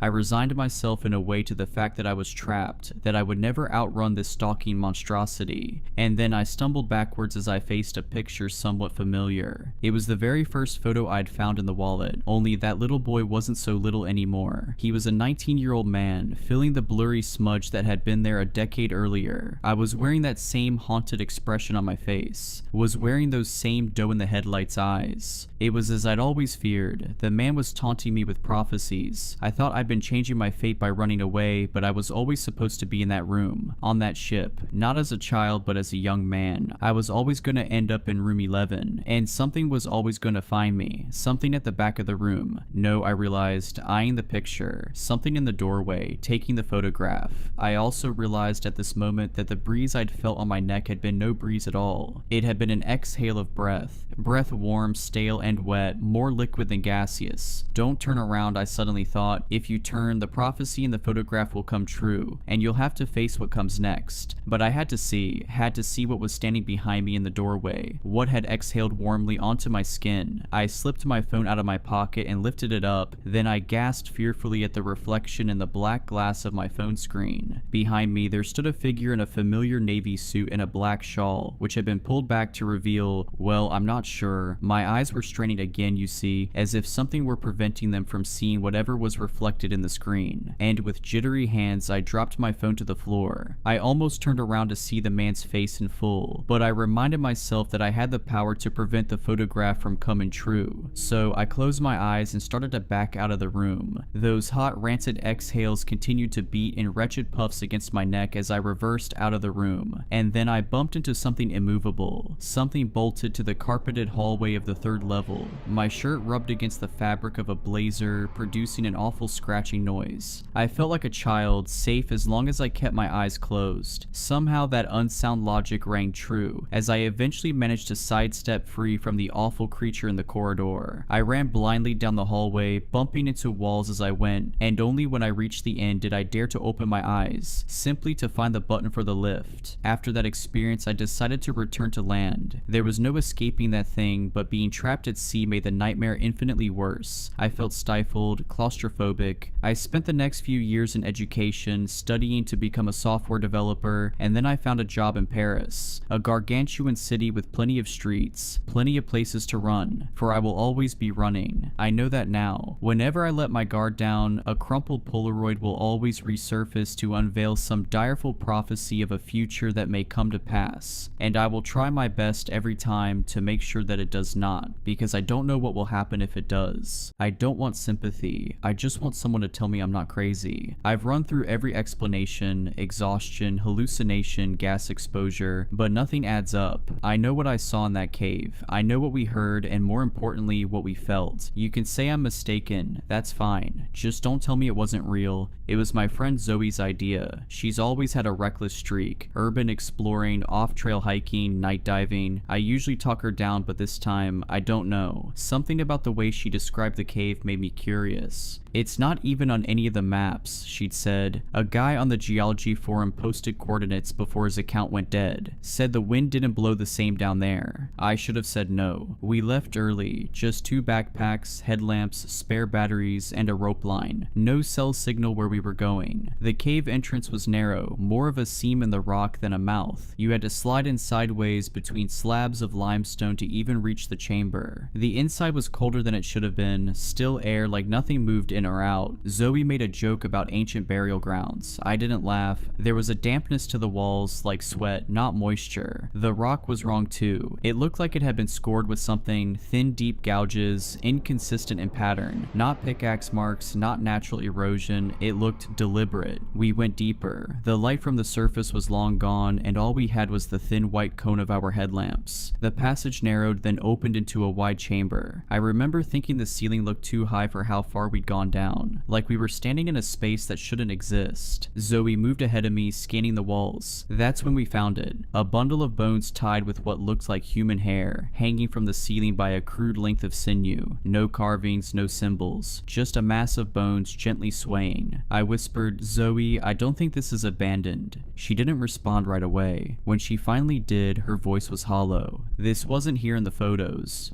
photos. She hadn't mentioned any pictures before. I didn't ask. I was too focused on the smell that was suddenly thick in the air, like meat left in the sun but sweeter. That's when I heard it, something scraping stone. Not close, not far. Somewhere in that massive, impossible chamber with us. I turned, and for a second, I thought I saw something move. Long and thin, almost like a shadow peeled away from the wall and slipped out of sight. Zoe was already backing up. Her face had gone pale beneath the headlamp's glow. I grabbed her arm and whispered, "We need to go. Now." She didn't argue. We turned, retraced our steps, but the tunnel didn't look the same. The gouges in the walls were deeper now, fresher, some still wet. Zoe started muttering under her breath. I counted it. I counted the turns. I swear I did. I told her to keep moving, keep the rope line in hand, but when I reached for it, there was nothing. The rope was gone, just a frayed end cut clean. Something had taken it, and it wasn't done with us yet. Zoe was unraveling. Her breaths were fast and shallow, fogging up the inside of her headlamp lens. I grabbed her by the shoulders, more to steady myself than her. "Hey," I said quietly but firmly. "We need to keep our heads. You counted the turns, right? So think, what's next?" She shook her head, eyes wide. "I don't know. I did count them, I swear. 3 right, 2 left, slope downward. But this isn't where we came in." I glanced around. The stone felt tighter somehow, angrier. The air had thickened, like the cave was exhaling slowly and we were breathing in its rot. That smell was stronger now, clotted, sickly sweet. I listened. There, beneath Zoe's frantic breathing, not hers, not mine, something deep, rhythmic, a slow drag in and out, not from any one direction, just around us, embedded in the walls or beneath them. I shushed her and held my hand out. She went quiet. We both heard it then, not a growl, not a snarl, just breath, like lungs the size of the room, expanding in time with our fear. I scanned the area. "There, look," I whispered. About 10 feet up, there was a narrow ledge, natural rock, slanted inward like a lip above the tunnel mouth. If we could get up there, maybe we'd get a better view of the layout, or at least feel like we weren't being watched from every direction. I helped Zoe climb first, boosting her from below. Her boots scraped and kicked loose gravel, and I winced with every sound. My turn was harder. My fingers trembled against the sharp stone, my legs aching from tension and cold, but I made it. The ledge was wide enough for us to crouch. Our lights reached further up here. That's when I saw it. A shape just outside the cone of our beams. It was too tall. That was my first thought. Not like a person. Like someone had been stretched upright, arms long, joints sharp, body so thin you could see where the ribs nearly pierced the skin. Its back was turned, pale, scabbed flesh stretched tight over its frame. Its head scraped the ceiling, and it was listening. One long arm curled out and touched the wall, claw tips dragging across it gently, like it was feeling vibrations through the stone. My breath caught and it froze. No sound, no movement. Then its head twisted, not turned, twisted, the neck bending like a broken branch, until one sunken, pupilless socket faced our direction. It didn't blink. It didn't move. Zoe made a noise, something between a whimper and a choked breath, and I grabbed her mouth just in time. The thing tilted its head, its other hand flexed. Claws like carved antler tips scraped together, click, click, click. Then it sank back into the dark, not walking, melting. The way it moved made me feel wrong inside, like gravity didn't apply to it the same way. I didn't realize I was crying until I tasted salt. We sat there for what felt like an hour, maybe it was minutes. Time felt fake down there. Zoe finally leaned in. Her voice was so quiet I barely heard her. "I don't think we found the cave. I think it wanted us to find it." That thought didn't feel paranoid, it felt true. The walls were grooved, the air was still, the bones were arranged. This wasn't some forgotten tunnel, it was a trap,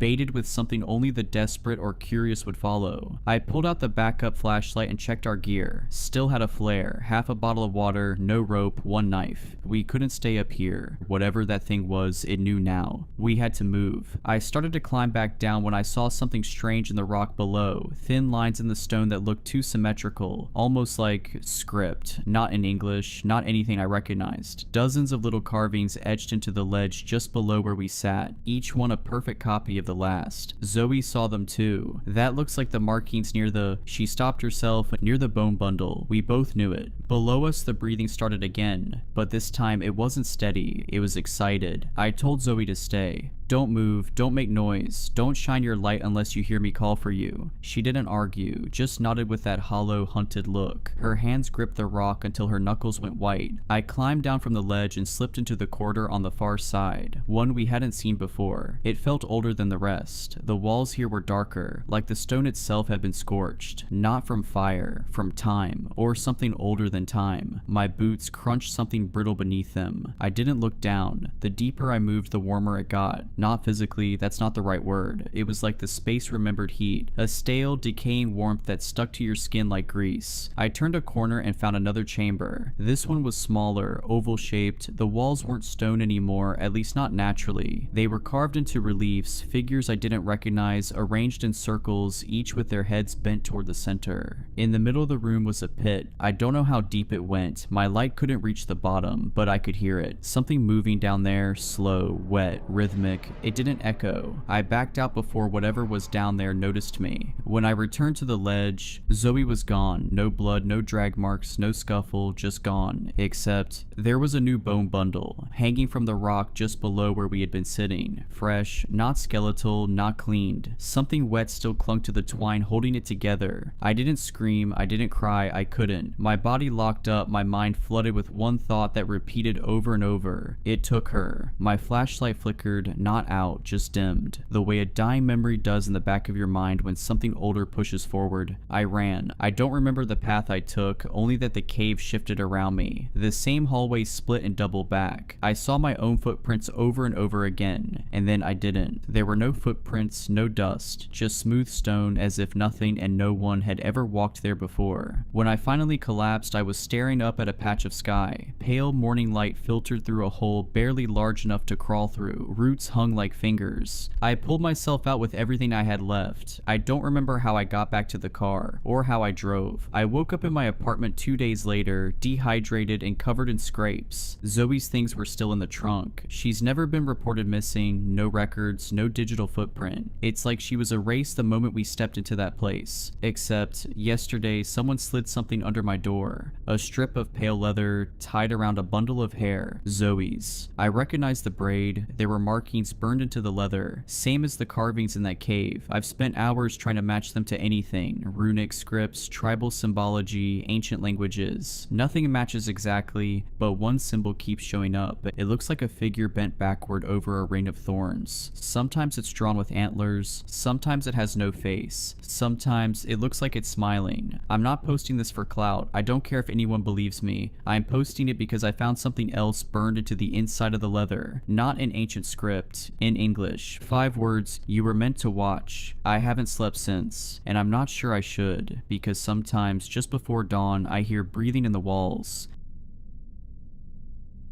Dad was drunk again. Rain swept over my windshield like waves over a beach as I drove him home from yet another bar where he'd made a fool of himself. He wasn't the drunken brawler type, no, he was a crier. He'd sit at the bar with his head on the table and just start sobbing, wailing, bringing down the whole mood of the place. Even now he shifted between crying and sniffling while staring out the passenger window and half-conscious states where he couldn't muster the mental coherence to even register such complex emotions. At one point he even leaned over the center console and tried to hug me, almost making me jerk the steering wheel. "Dad, no, Christ, I'm trying to drive here," I snapped at him. "Keep on your half of the car or I'm pulling over." Like a loyal dog, he recognized the tone of my words even if not their meaning, and shrunk back sheepishly. Since I was in elementary school, people told me I was remarkably mature for my age, but you kind of have to be when you're forced to act like the parent of the family. The road traveled parallel to our sole local river, the one the school kids all called the Devil's Gutter. It snaked in and out of sight behind the tree line, as if it liked to taunt every driver that passed. The thing was evil, I knew, but I couldn't help but feel a certain nostalgic fondness for it. It was the only thing offering any sense of danger and mystique to what would have otherwise been the least interesting small town in the country. From a glance it seemed mild, shallow, and narrow enough to make it across with a leap. There was no way of telling that it was actually hundreds of feet deep, that the undercurrent was stronger than an Olympic swimmer could withstand, that the banks were undercut undercut and impossible to climb back up once you were in, that the carbonated water had intricately carved networks of hundreds of channels and caves deep into the limestone. Misjudge your leap and you'd be seized by the undercurrent, dashed against the rocks, plunged deep into some dark cave within which your body would be preserved forever, pinned to a wall or ceiling of stone like some macabre decoration. The gutter features in our every folk tale and ghost story. When I was a kid, we liked to tell the tale of old Bart O'Neill, a 19th century prospector whose cat was apparently very popular with the neighborhood toms. Every time she'd get knocked up, it was said, he'd gather up the kittens into a burlap sack and toss them all into the devil's gutter. At least, and this was when whoever was telling the story would lower their voice to a whisper, until they found his body in his bed, shredded by hundreds of small claws. His eyes had been clawed out, his fingers bitten off like carrots, his rib cage torn open, and within his chest the police found dozens of tiny poops. That's right, according to legend, the spectral kittens had used his chest cavity as a litter box. That was all made up, of course, the crude invention of imaginative schoolboys. But I have looked through old newspapers and found that someone named Bart O'Neill really did disappear from town a long while ago. No gory details, just up and vanished. The only oddity I noticed was that when his cat was found still locked up in a cage in his shed a week after his disappearance, it was well fed, as if somebody had been sneaking in and caring for it. See, this is why I hate taking this road. With every glimpse of that river, my mind always wanders, back to old memories, terrible memories, ones that would have been better left forgotten. It ignites a fire in me, a sort of morbid curiosity I've come to dread. But then Dad broke my line of thought with a long, obnoxiously loud groan, and then I was thinking of the first time I had him in my passenger seat when I was some anxiety-ridden kid, no older than 15, didn't even have my driver's license yet, my hands shaking late that New Year's night as I struggled to dodge all the other drunk morons swerving all over the road. New Year's was always the worst night for him. This would have been our anniversary, he was groaning. It would have been our 15th. I got over what happened to Mom over a decade ago. Why couldn't he? We aren't the only people who've experienced loss anyway. When I was growing up, the whole town mourned the death of Annabelle, captain of our high school cheerleading squad. She had tried to jump the gutter and even cleared it, but there'd just been rain and the muddy opposite bank gave way beneath her feet and she went right in. Crazy thing was, 15 minutes later, they got a ping from some SOS beacon her mother had made her wear. They took this as proof she'd made it out alive but injured and triggered a frantic search of the surrounding area, with no luck. There were rumors, however improbable, that she'd found her way into an air pocket somewhere in that limestone cave system, just close enough to the surface that just one of her desperate calls for help managed to make it through. Sometimes I picture her down there, in a kind of darkness I could not fathom, struggling to keep her head above the water. I wonder if she knew that surrounding her, somewhere in the dark, were the corpses of those who had been pulled into those caves before her. I picture a gaunt, bleached hand brushing her ankle as those currents carry one by. I imagine her crowded on all sides by the gaunt, empty eyes of the people who'd found their way into that air pocket before her and never found their way out. Maybe it was for the best that she would have been in complete darkness. There my mind went again. I'd gotten another glimpse of the river and couldn't help but imagine Anna down there, as if her eyes were looking up at me from beneath those blackened waters. I tried to turn up the radio to take my mind off it and to drown out Dad's moaning and sobbing, but he grunted as if the very sound offended him and drunkenly pawed at the dashboard until he turned it back off. I already knew what he'll say tomorrow. "I've let you down," he'd say, head down like a dog caught peeing on the carpet. "I've never been the father I should have been, and it'll all be very genuine and very sincere and very, very temporary. I've even helped pay for his rehab once. He'd been found choked half to death on his own vomit. This is a wake-up call," he'd said. "I'm finally ready to be the dad you've always needed me to be." A few grand seemed like a small price to pay to have my dad back. And indeed, for a few months of sobriety, he was the best dad on earth, the best I ever could have asked for. And then came New Year's again, and it was suddenly like none of it ever happened. My eyes glimpsed a cross set up along the gutter, a bouquet left at its base. I knew exactly who it was for. When I was in 4th grade, Bethany, a little girl who went to the same school as me, was swallowed up by the gutter. Her father was the only one who witnessed the accident, and there'd been some suspicious circumstances. I don't really remember, something about marital issues, custody, that sort of thing. Point was, everybody suspected him. But what proof did we have? The gutter never parts with its secrets. 3 years or so later, her dad just up and vanished too. Nobody thought much of it at first. Everyone assumed he got tired of the side eyes and just skipped town. But then, months after everyone had forgotten the whole business, someone started sending around a voicemail he'd apparently sent sent out at 3 in the morning, the night he disappeared. It had apparently been sent to some random coworker from his contacts list. An accident, clearly. The first minute or two just consisted of the sort of rustling you'd expect from a pocket dial, so they hadn't thought much of it. It hadn't been until their curiosity drove them to investigate deeper that they realized they could hear the dad's heavy, belabored breathing and the sounds of twigs and leaves crackling beneath his feet as if he were wandering through the middle of the woods. Moreover, off in the distance, they could hear another voice. The faint voice of a little girl, bubbly and giggling like they were playing a game. "Daddy," the voice kept crying out into the night. "Daddy, where are you?" They noticed too that you couldn't hear any crickets or birds or anything else you'd expect out in the forest at night. Everything was dead silent, like all the creatures of the woods sensed the presence of a predator. The dad's breathing grew heavier and more panicked whenever the voice grew louder, nearer, but it remained stifled, as if he was desperately trying to keep quiet, remain unnoticed. Eventually she was so close that you could hear her little footsteps in the leaves, and the dad didn't even dare to breathe. And then, the sound of branches being parted, the father's gasp, and that little voice laughing and declaring in a sing-song tone.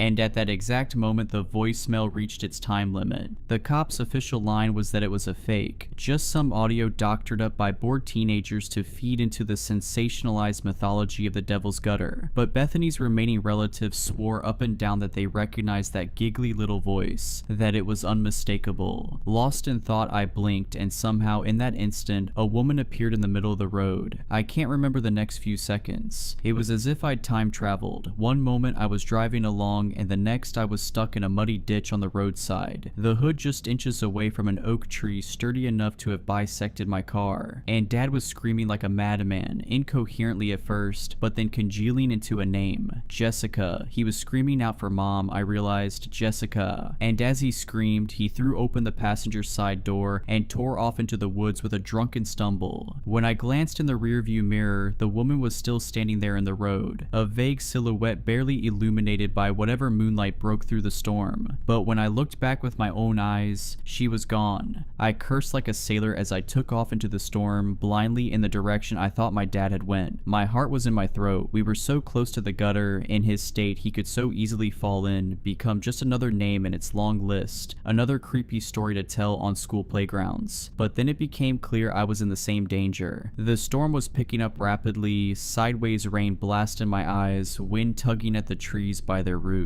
Yet somehow, stupidly, what terrified me most was the prospect that, while stumbling through those darkened woods, I might hear a little girl's voice off in the distance shouting, "Daddy." Suddenly, I froze in place. I realized I could hear the bubbling and crashing of the gutter's current, even over the storm. It must be so close. I tried to look for it, but the rain seared my eyes whenever I was not covering them with an arm. I was too terrified to take a step in any direction, but the storm took action for me, by sweeping away the mud beneath my feet. Anna's fate flashed in my mind, the muddy bank giving way. My death wasn't even going to be original. I thrashed and floundered, feeling the earth seem to envelop me from below, like a massive creature pulling me into its gullet. Through sheer luck, my random grabs caught purchase. A thick, sturdy tree root was all that saved me from the waters below, and I clung to it with every scrap of strength I had, even as the rain left it soaked and slippery. I managed to hold on for a while, with no way back up but unwilling to let go of my only lifeline. And then I felt a cold hand wrap around my ankle. My body tensed with such horror that I lost my grip in an instant, and those cruel waters had me. They seemed to toy with me for a while, spinning me about under the surface as I curled up into the fetal position. The shock of the frigid cold caused me to suck down a breath instinctively, filling my lungs with water. As I scratched at my chest, my eyes opened for just a split second. On either side of me were those thick limestone walls, pockmarked with the black abysses that were caves, and that limestone led down below, far below, disappearing into that infinite, inky blackness beneath me. The experts' guesses must have been wrong. The gutter couldn't just be a few hundred feet deep, it had to be a mile at the very least. Just looking down into that darkness, I felt the same sense of vertigo as I'd felt looking down from the roof of the Empire State Building. That, and an overwhelming sense of things looking up at me, staring back. It reminded me of joining the theater group as a kid, standing on a stage for the first time and realizing that there were over 100 pairs of eyes on me. watching me, expecting a performance. Except this time, I knew they were here to watch me die, watch me become one of them, sink down far below the surface and join them in all that darkness, never to see sunlight again except vaguely through the surface of the water miles above my new home. But even that didn't terrify me quite as much as the prospect of landing in one of those caves, even as the undercurrent bashed me savagely against rocks, and my lungs cried for air. My only focus was avoiding them. I swear I could see bloated arms and grasping hands reaching out from the dark of each cave, grasping for me as I passed by, as if each occupant was lonely, desperate for a companion in their eternal resting places. Suddenly, the current bashed my head against a rock, and from then everything was abstract and fuzzy. I could only muster a single coherent thought: please, not here. It went. Don't let me die here. Somehow I knew that if I died beneath these waters, my soul would never break the surface. As if to answer my prayer, a pair of arms settled around me. Not the cold, grasping claws reaching from the caves, but something warm and comfortable, embracing me, cradling me close in a way that told me everything would be okay. Again, the next few seconds were a blur. I have no explanation for how I ended up back on the shore, shivering from the freezing waters and hacking, retching, emptying the water from my lungs upon the mud. All I know is when I looked up, a bolt of lightning briefly illuminated the stone memorial looming above me, upon which read, "In love and memory of Jessica Whitaker." I know everything about the mythology of the Devil's Gutter because I was part of it. My family is one of the ones the school kids whisper about, the ones they make up wild stories and creepy theories about. Terminal cancer, they'd say around campfires, that was so horribly painful that not even the morphine could do anything for her. She'd been a painter, you know, always drawing portraits of the gutter. She was the only person who thought it was beautiful, not evil. So the legend goes she begged her husband, "Please take me to the river. Let me become part of it. I don't want to hurt anymore." They say that they did it on their anniversary, New Year's Day. I heard a long choking rasp. For a moment I was almost relieved. I thought it was another of my father's drunken groans. Then I realized it was coming from the river itself. I turned and beheld a dozen hands reaching out over the side of the banks, unnameable things pulling themselves up from the waters. I only caught vague glimpses of the crawling, groaning creatures, briefly illuminated by the lightning. Their skins were bleached white and transparent, looking like road maps made of veins and arteries stretched taut over gray muscles and jagged ribs and putrid organs. Many were missing legs, arms, even heads. Others were more ancient still, mummified strands of flesh seemingly loosely stitched to the crumbling remains of a skeletal structure. All seemed to be looking right at me, even though none of them had any eyes to speak of, only empty black sockets. They were crawling forwards with horrid determination. Once the gutter had taken you into its waters, laid its claim to you, it never wanted to let you go. They were only coming to retrieve what they were owed. I tried to crawl away through the mud, but it felt like crawling in a bad dream. It felt like the very planet was turning sideways, gravity itself guiding me back towards the river. Then a figure burst through the woods, large and heavy set. My father. He stumbled into the middle of the crowd of the dead, waving his arms, trying to seize their attention. Take me, not them, take me. He was screaming like a man possessed, but they didn't seem to even notice him. They were dead set on me, blind to the rest of the world. Then he turned to the lake, and my eyes followed his gaze to the woman from the road. Now her silhouette was standing in the middle of the river, seeming to hover a few inches above the water, her dress billowing in the wind. "Jessica, take me, tell them to take me." He let out a primal, raw scream, one that must have torn his throat to shreds. "I don't want to hurt anymore." She calmly beckoned him with a finger, and in that moment he knew what he had to do. He didn't even hesitate. He went sliding down the bank, and for a moment he seemed to stand upon those bubbling, surging waters just like she did. His arms were stretched wide as he stumbled forward, as if ready to embrace her. And then I blinked and they were gone. So too disappeared that legion of the dead. It seemed like they'd accepted the trade, one soul for another. The gutter always took its due. It would have been easy to tell everyone that my dad had just stumbled stupidly into the gutters during another of his drunken stupors, but I wanted people to remember his sacrifice. I weaved some tale of me falling in, and him jumping in after me and hoisting me out, even at the cost of his own life. It didn't make a lot of sense, I must admit, and some people even suspected me for a while, but eventually everybody just accepted the idea of him being a hero in his last moments, getting some redemption in the last. People like when stories get wrapped up in neat little bows. Sometimes I still dream about the two of them, floating in the center of some underwater cave chamber, yet somehow illuminated by moonlight, and by the walls of the chamber all lined with glowing pinprick white eyes like stars stars in the sky. Dead but not dead, the current still flowing about them, animating them like marionettes, spinning them around each other, my mother in my father's arms like a waltz, the way they were on their wedding day, dancing, dancing on and on forever before their audience of the dead.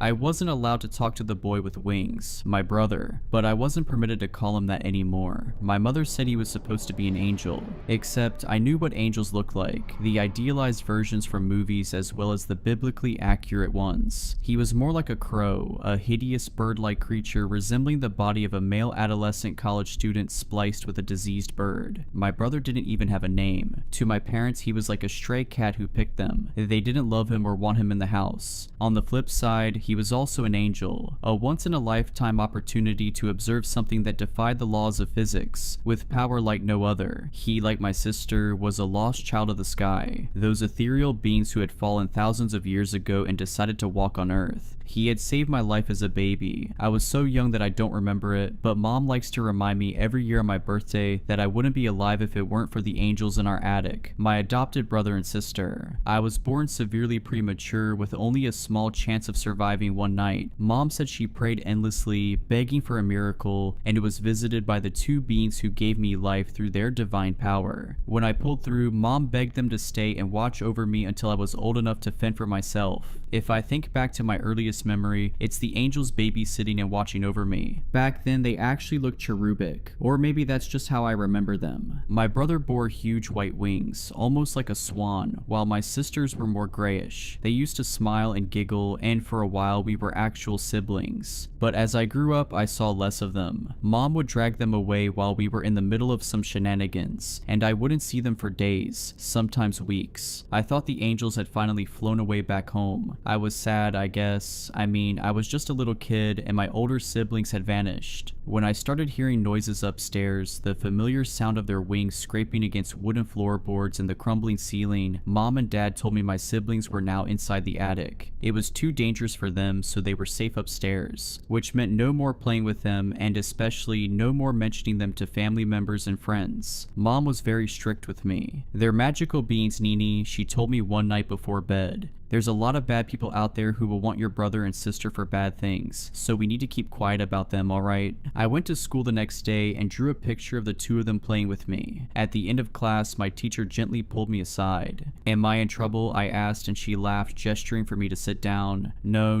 you're not in trouble. I just want to talk about the art you made during class. I shuffled on my chair, well aware of my promise to Mom. I wasn't allowed to talk about the angels in the attic. This is a very pretty drawing, Nini. My teacher said, holding it up. Are they angels? I nodded excitedly. They're my brother and sister. Her eyes darkened. She shuffled back on her chair. Oh, I'm so sorry. I didn't mean... No, my siblings are alive, I said. They're angels and they live in the attic. I remember her smile was a little too big. She leaned forward, plucking my drawing from my hands. Do they have names? No, I told her matter-of-factly. They're not allowed names. Her smile faltered slightly. What do you mean they're not allowed names, sweetie? Mrs. J was my favorite teacher usually, but I could already sense her growing unease. I pretended not to see her digging her nails into my drawing. I told her exactly what Mom told me. Because they're angels, I said, giggling. They don't need human names. Mrs. J nodded, handing me back my drawing. Sweetie, I know I'm not supposed to ask this. I'll probably get in trouble, so can we keep this between you and me? I nodded, my stomach twisting into knots. Maybe I had said the wrong thing. Okay. When my teacher leaned closer, her expression darkened significantly. Let me back up a couple months. Mrs. J had been absent for a while. She used to be smiley and colorful, always excited to teach us. But she came back weeks later, distant and somehow hollow. Her smiles were forced, and even then, sitting in front of me wearing a giant grin, I could tell my teacher was distraught. I felt guilty that my siblings were angels and could probably heal her pain. Mom's rules would never allow that. Nini, would you be able to tell me what these angels look like? I shrugged. Well, they have wings. No, Nini. Mrs. J stabbed at the drawing, running her index across my sister's stick person face. I had drawn her thick red hair in a fuzzy, crayoned blur blur, and my brother's curls in a brown cloud. I never saw their halos, but I'd drawn them above their heads anyway, along with large feather-like wings. What do these angels look like? I was going to reply, but then Mom poked her head inside. Nini, it's time to go home, honey. She smiled at my teacher, who, to my surprise, stuffed the drawing in her pocket. Mom definitely saw her attempt to hide my picture. I saw her demeanor stiffen slightly, her arms already defensively crossing over her chest. Mrs. J, is there a problem? My teacher jumped to her feet, faking her smile once again. I was just talking to Nini about her homework. Mom nodded slowly, maintaining her expression. I'm sorry about your children. She cleared her throat. They were so young. They're my babies, my teacher's voice splintered. I'm sure you understand a mother's grief. Please excuse me. I'm here if you want to talk, Mom said. We all know Adam liked to dabble with recreational drugs. Mrs. J's smile faltered, and I saw the switch from my teacher to a parent. I don't need your pity, she spat. If I'm honest with you, if I hear one more person telling me everything is going to be okay, I am going to lose my mind. Thank you, but I don't want your sorry. I don't want your condolences. Her voice broke, and I immediately wanted to give her a hug. I watched my teacher open up my laptop, ostensibly ignoring my mother. If you're going to stand there and waste my time, I suggest you leave. Mrs. J caught my eye, her lips curling into a scowl. Mrs. J pulled out my drawing, slapping it on the desk. Your daughter has an interesting imagination. Mom's eyes widened as she took the drawing. She wrapped her hand around my wrist and gently pulled me from the room. When we were in the car on the way home, I asked why my teacher was so upset. Mom didn't reply for a long time, leaving me drowning in uncomfortable silence. I knew she had the drawing. I knew I was in trouble. I expected her to lecture me, but instead she bought me chocolate ice cream from a drive-thru. While I was eating it, she cleared her throat. Mrs. J lost her children, Mom said, her fingers tightening around the wheel. She wants, no, craves a miracle, and you gave her hope with your drawing. Mom pulled it from her pocket and, to my horror, tore it up and threw it out of the window. I watched it land in a puddle. My brother's crayon smile disappeared under the murky water. Nini, did you tell Mrs. J about your brother and sister? I didn't answer, ice cream creeping back up my throat. Nini, Mom said again. I shook my head. No, I lied, and when she gave me the look, I caved. I just said there are angels living in the attic. Mom nodded slowly. Did you say they were real angels? No.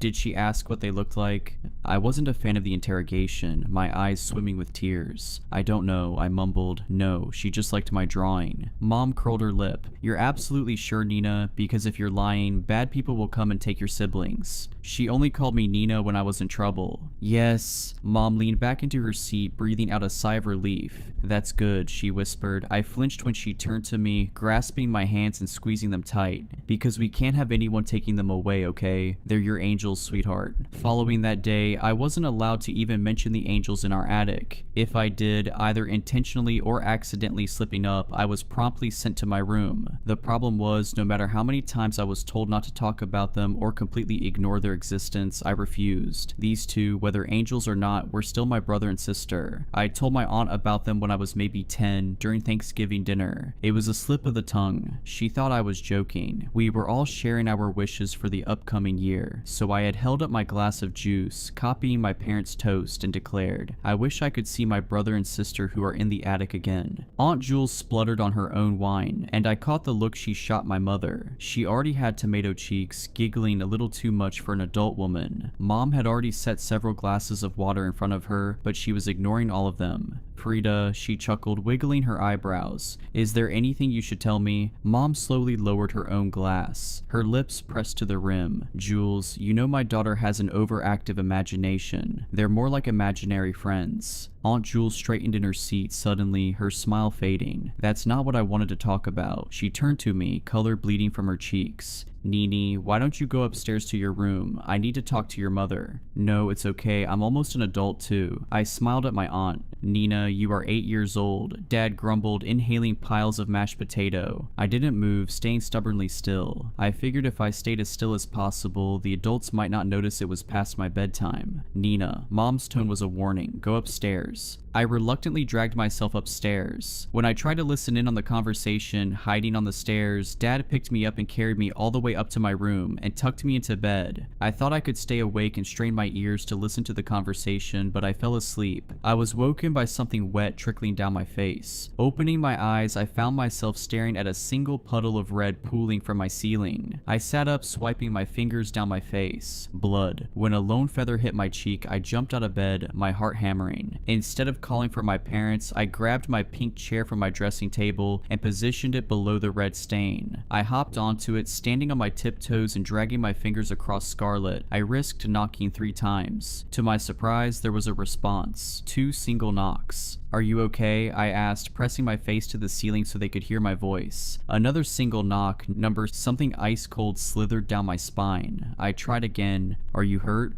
Yes, his voice was a soft sob. I jumped, almost toppling off of the chair, hearing my brother's strained voice. When I really listened, pushing all of the sound out of my head, the light hum of my bedroom light, and my parents downstairs arguing with my aunt, his cries splintered through the silence. I jumped off the chair and almost immediately heard the sound of his movements, his wings scraping the floor. Nini. I imagined him pressing his face against the floor. "What are you doing?" I got all the way to the door, my fingers wrapped around the ornate handle. "I'm telling Mom you're hurt," I said. "You need help." "Wait, don't." The urgency in his tone stopped me dead in my tracks. It's just a broken wing," he whispered. "I'm okay. It will heal." I didn't know what to do, so I stayed with him, balanced on my chair, for hours. I told him stories from my favorite books, and he seemed to like them. He even knew the characters' names before I said them. When I was getting sleepy, I dragged a blanket from my bed and slumped into the chair. "What's your name?" "I don't know," he said after an uncomfortable pause. "Mom said angels don't have names," I said. "No, correct." "Okay, so can I name you?" I heard the sound of him rolling onto his side. "Sure." "Simba," I declared, glancing at my stuffed lion perched on my pillows. He chuckled, and I realized I had never heard an angel laugh before. It sounded just like mine. "That's not a proper name."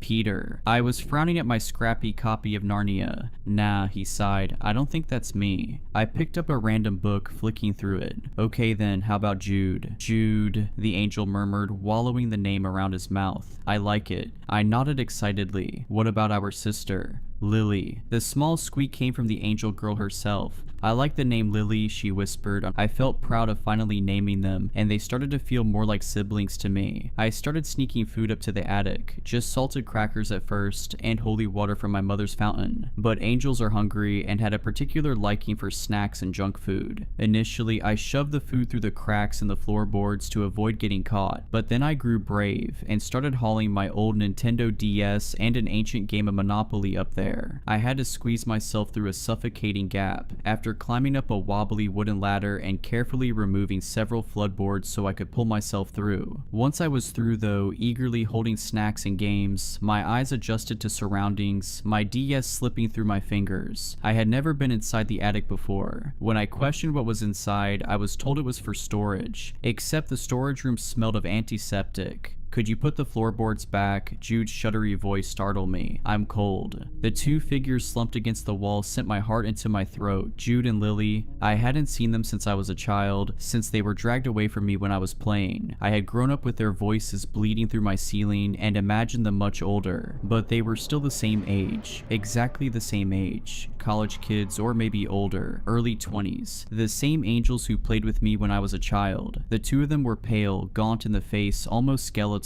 I always thought their wings were beautiful and swan-like, majestic, otherworldly, but this wasn't what I remembered. I could feel my breaths growing heavy, a shiver creeping down my spine. I wasn't even sure I was looking at an angel at all. Their wings were tattered and shredded, barely attached to their backs, heavy and very clearly weighing them down. When I was a kid, I distinctly remembered my brother's wings as perfect. There was no explanation why they were there or how. The explanation was that they were angels, and human laws didn't apply to them. However, what I was seeing did have an explanation. Jude's wings weren't beautiful, unexplained phenomenons magically sprouting from his back. In the haunting white light buzzing above me, I could see exactly where his naked spine protruded from his skin, splitting in 2, where horrific feathered appendages resembling wings blossomed, spliced through a filthy t-shirt. I risked a step toward them, noticing the two of them stiffening up, like I was going to hurt them. Mom lied, that was all I could think. She said they had blankets, food, and books. She said they were happy staying locked away in our attic. The more I had time to think, to wrap my head around what I was seeing, it hit me that this room above our house wasn't a safe place to protect our angels. The light was painful to the eyes, fluorescent and cruel. The walls and ceiling were clinical white,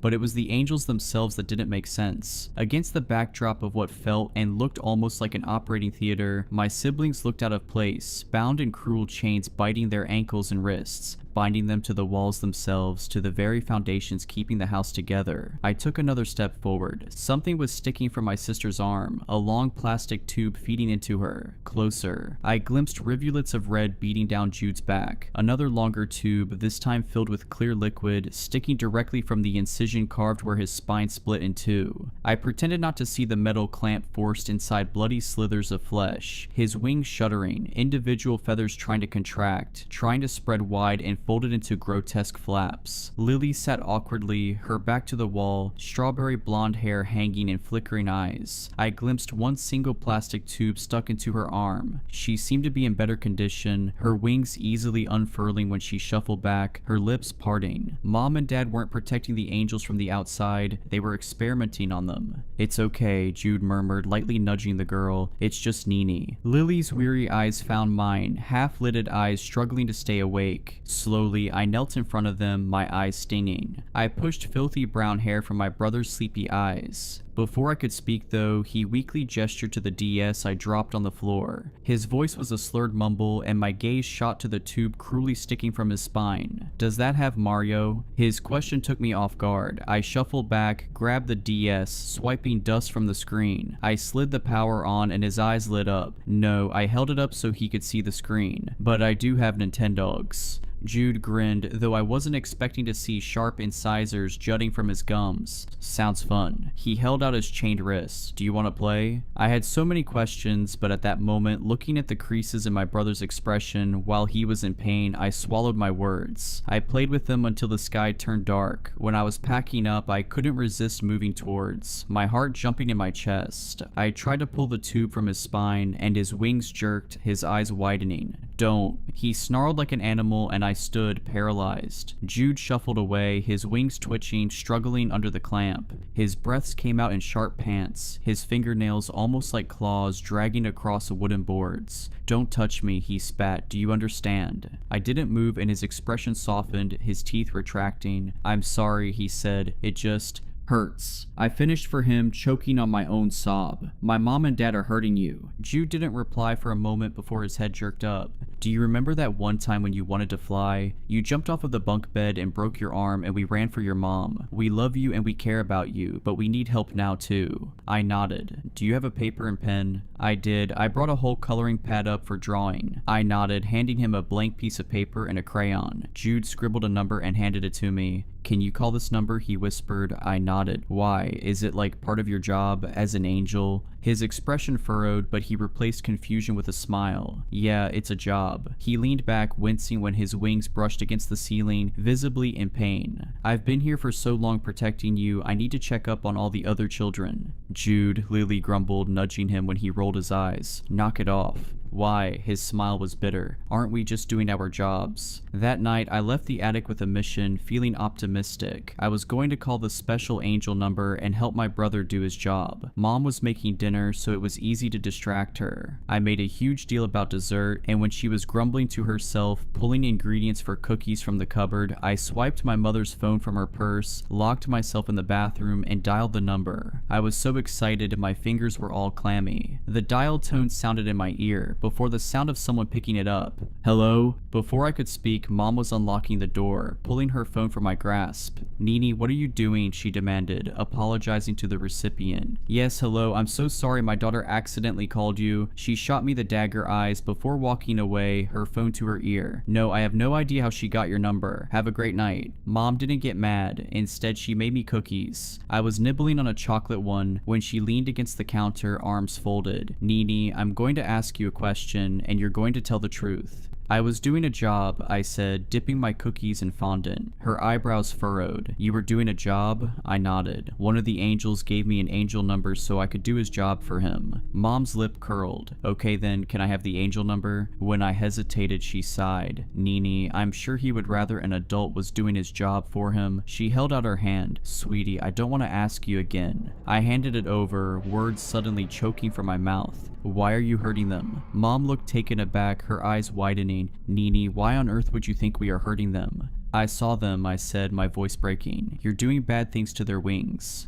Mom hugged me and I found myself splintering apart, burying my head in her chest. Nina, sweetie, you are very, very wrong, she whispered, wrapping her arms around me. They're sick, Mom murmured into my shoulder, running her fingers through my hair. When they brought you back to life as a child, they were so weak, so they couldn't fly away. We didn't tell you because we didn't want to scare you. I nodded, squeezing my mother to my chest. It all made sense. They were fixing their wings. Your father and I have been trying to save them, she hummed. Of course, with them being so powerful, we have no choice but to take extra measures, which, yes, include chaining them up. She pulled away from the hug, wiping away my tears. Nina, you need to understand that they are extraordinarily powerful, and only chains soaked in holy water will hold them. When they were younger, they were weaker and less destructive, but as you saw, they are growing stronger every day. I felt a pain in my chest. Then they'll fly away, I whispered. Mom pursed her lips, but nodded, giving me another cookie. Then they'll fly away. I didn't visit the angels for a while after that. I think part of me was scared of them, scared of their destructive power. But then I missed them. So I grabbed snacks from the kitchen, a handful of DS games I knew Jude would like, and crept out of my room, making a beeline towards the attic. Except when I climbed the wobbly stairs, the loose floorboards leading to the attic had all been replaced. I had an idea to tell them by knocking on my ceiling. But when I came home from school, running up to my room, my bedroom was out of bounds. We're redecorating, Mom smiled brightly. For now, you'll be sleeping in our room. I had no way to contact them. When my room was finished, I had a brand new ceiling. I knocked all night, balancing on my chair, waiting for a response. I never got one. I did hear them though. In the middle of the night, their pain screams bled through my walls, keeping me awake. I saw their blood seeping through the walls, the ceiling, stray feathers choking the air, as if our house felt their agony. When I slipped out of bed, I stepped on tattered pieces of their wings, pricking my bare feet. I ran the faucet to wash my face, but instead, blood ran thick, staining porcelain. They must have been sick enough to almost feel human. I heard their wails, their pleads for death, and half wondered if they were asking their father. God. Mom told me over breakfast that the angels were deathly ill. She told me to pray for them, and I did, bent over my frosted flakes. I prayed their father would hear them and save them, like they saved me. Eventually their cries stopped. Dad said they were finally stable, and my mother broke down in tears. When I hit my tweens, then my teens, I forgot about them. I was still aware of the sick angels in my attic, but being a teenager, I guess I was more interested in experimenting with my sexuality and spending time with friends. But that didn't mean they didn't exist. When I was 18, I left for college, but I still visited for the holidays. I finally saw them again. It was hard to ignore the boy with tattered white wings jutting out from his spine and the slit in his shirt as he dragged himself downstairs, sneaking into our refrigerator. I wasn't sure what this version of Jude was. He was different from the one I met in the attic. That boy still resembled a human, still felt pain. This guy had talon-like fingernails and a twisted spine protruding from his back, making him appear more bird-like, but his wings were bigger, his spine hidden by a blood-drenched shirt clinging to him. He was always hunched over, moving slowly, his once human features obscured by thick dark hair covering his eyes. I tried to ignore the grime stuck between his toes and the scarlet trail from the refrigerator to the door. He didn't even acknowledge me, sticking his face directly into a frosted cake my mother made. I watched, mesmerized and maybe a little disgusted, as he chewed through the cake, whipped his head up, swallowing it down, exactly the way I'd see a crow eating bread. When his eyes did find me, they were beady and wrong, almost vacant. He ignored me, standing on his tiptoes to sniff around in the cupboard. Jude. I found myself saying his name and it felt and sounded foreign. He didn't respond, ripping open a bag of candy bars. He was ravaging a Snickers bar when I turned to him, swallowing down bile. Jude's sickness really had turned him from an angel into something else. His body was more of a grotesque contortion of angel and human. His bones jutted out in weird places, his wings a lot better and sturdier, but much sharper, every individual as sharp as a needlepoint. How old are you? I asked casually. I'm almost 19, and you've been 19 for most of my life, but you're also an angel, so that would make you like old. It was a joke. I was hoping he'd retained his humor from when I was a kid. I remembered telling him a joke, and he actually laughed, like a real proper laugh. Jude, I said again. He twisted around, chocolate slew dropping down his chin. It hit me when he slowly inclined his head, beady eyes twitching. He couldn't understand me, or at least he was struggling to fully understand me. I noticed his eyes were glued to my lips. He was reading my words. I stood up slowly. Mom and Dad were at the store, so I didn't have much time. If you have wings, why don't you fly away? Jude dragged his twitching body to the door, his arms full of snacks. I didn't expecting him to laugh, one arm whipping out, curled nails gripping the doorway, the other grasping salted chips. His laugh was strange, no longer human, more of a bird-like squawk. Instead of speaking, he saluted me with his candy bar and walked away, still chirping to himself. 2 weeks later, I got a glimpse of Lily. Her wings were larger than her, monstrous gray appendages splitting her spine in two. Lily's clothes were barely clinging to her skeletal frame. She was hunched over, a single chain wrapped around her ankle. She went straight to the kitchen faucet and turned on the stream of water, gulping greedily, her fang-like teeth piercing silver. When she dropped to her knees, weighed down by her wings, I couldn't stand it anymore. I shoved the door open to the patio. Go, I managed to choke out, pointing outside. Fly, I won't tell Mom. I saw her longing to be free, desperation crumpling her attempt at a smile. She nodded, making a beeline for the door. Her wings weren't strong enough, so I grabbed duct tape and reinforced them as much as I could. I pulled off my jacket and threw it over her shoulders, pulling her into a hug. She didn't speak. I don't think she could. Her neck was narrower, more bird-like. I wasn't even sure if she had vocal cords anymore. Go, I said, halfway to the door. I'll go get your brother. With a broken smile, she stepped over the threshold. She was so close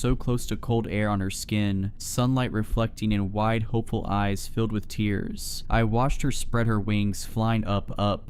There was a knock on the front door, and I panicked, shutting the door. Go, I hissed, and a low footsteps. They weren't my mother. Frida. The kitchen door flew open, an all too familiar face, followed by a pained shriek. Serena. It took me half a second to realize my old elementary school teacher was standing in the doorway, her frenzied eyes glued to Lily. I watched her take slow steps forward, stumbling, her hands covering her mouth. Serena, she sobbed, oh God, my baby. Her lips started to curl, and I felt her scream rooted inside my skull. Her gaze locked onto the girl's wings. What did they do to you? What did they do? Bang. In the time it took for the angel to drop to the ground and her mother following suit, reality slammed into me in an icy wave. Lily hit the patio, scarlet spreading around her. She wasn't an angel. Nina. Mom was in the doorway, a shotgun in her hands. Next to her, Jude stood, his eyes wild, his mouth gagged by my mother's hand. Mom, Jude muffled. His gaze found my teacher crumpled on the floor, his expression contorting, growing feral. He lunged forward, his bird-like cry becoming more human, resembling a child's scream.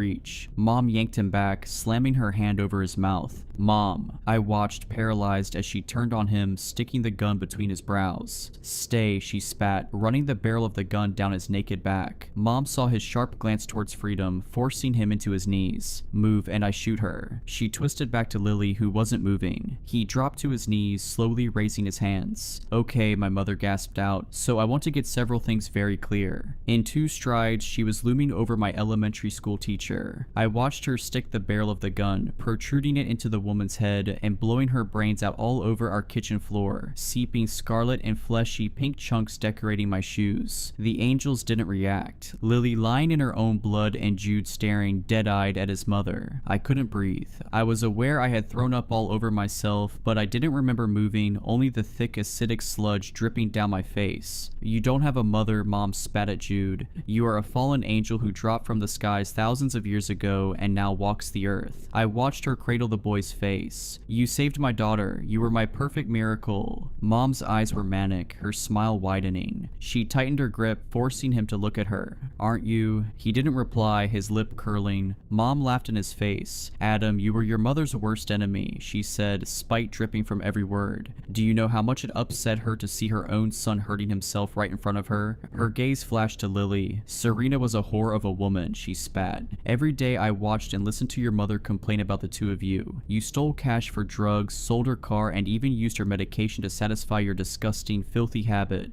Serena was sleeping around and your own father called you a disgrace. Honestly, Adam, I should have left you in that hotel room. She gripped harder, her manicured nails slicing into his skin. Unconscious drooling, a needle sticking from your veins. How pathetic. He cried out sharp, more akin to a crow, trying to jerk from her unyielding grasp. I should have let you destroy your body, let your mother find you unresponsive again. Mom stepped back, admiring him. I gave you wings to save you, she whispered. Dad came through the door, already hauling bleach in a body bag. Mom must have known my teacher was planning to visit. I think this was the point where I was supposed to do something, but I was frozen, standing in pooling blood and splintered pieces of my teacher's skull. Dad hauled the angels back to the attic and I was left with my mother. Grab me a bucket, she said, like disposing of a body was normal. I didn't speak to my mother. Instead, I grabbed my backpack and left the house. I went straight to the sheriff's office and told him directly that I had witnessed a murder and that 2 missing college students were in my parents' attic. I don't think they believed me at first. I shouldn't have led with, I think my mother turned 2 missing college kids into angels. Officially, Adam and Serena would be 39 years old. I wasn't looking forward to trying to explain how the 2 of them resembled teenagers. Still, I sat in the back of the police cruiser, following a dozen cops to my house, which was empty. Mom and Dad were gone, and when the cops broke through into the attic, it was just storage space. The angels were nowhere to be seen. It didn't take the cops long to start pointing the finger at me. I was hauled back to the station, and after I was interrogated and then lectured on wasting police time, I was released. With no choice but to go home, I began my search. Jude and Lily had to be somewhere, hidden away. I couldn't imagine my parents running away with 2 genetically engineered angels. I started in the attic, where all I could find were old boxes, ancient toys, and a D's. Mom and Dad were good at covering their tracks. Moving to my parents' room, there was nothing of importance until I crawled under their bed. There was nothing under there, but there was a lump in the carpet. Another loose floorboard. This one led me into a shallow hole filled with documents. Spreading them across the floor, I found Adam and Serena's names. Mom and Dad were documenting their progress. Day 1. Subjects are calm. Neuromuscular blockers administered. I am going to attempt to make an incision into the spine of the S1. I will update with progress. So far, everything looks good. There was 19 years worth of research and procedures, but they didn't stop after Adam and Serena. I found old files from years ago, back when they were babies. Names that kept going: Nathan, Lily, Charlotte, Matthew, Jesse, Victor, Evangeline. Something sickly crept its way up my throat. If my parents had been experimenting on all of those people, where were they now? I got my answer when I dug deeper into the old subjects. Failed was stamped, a sea of red. Reaching further into the shallow cavern, my fingers brushed something warm, something wet and soft, almost like feathers. I retracted back, and as if it was alive, as if it could feel, the ground rumbled beneath me and I heard that soft cry once more. That wail. I couldn't stop myself. I jumped up, tearing at the walls of my parents' room and stepping back. When paint became slick and wet, bloody feathers stuck to my palms. When a single eye blinked back at me, I stumbled back, my heart in my mouth.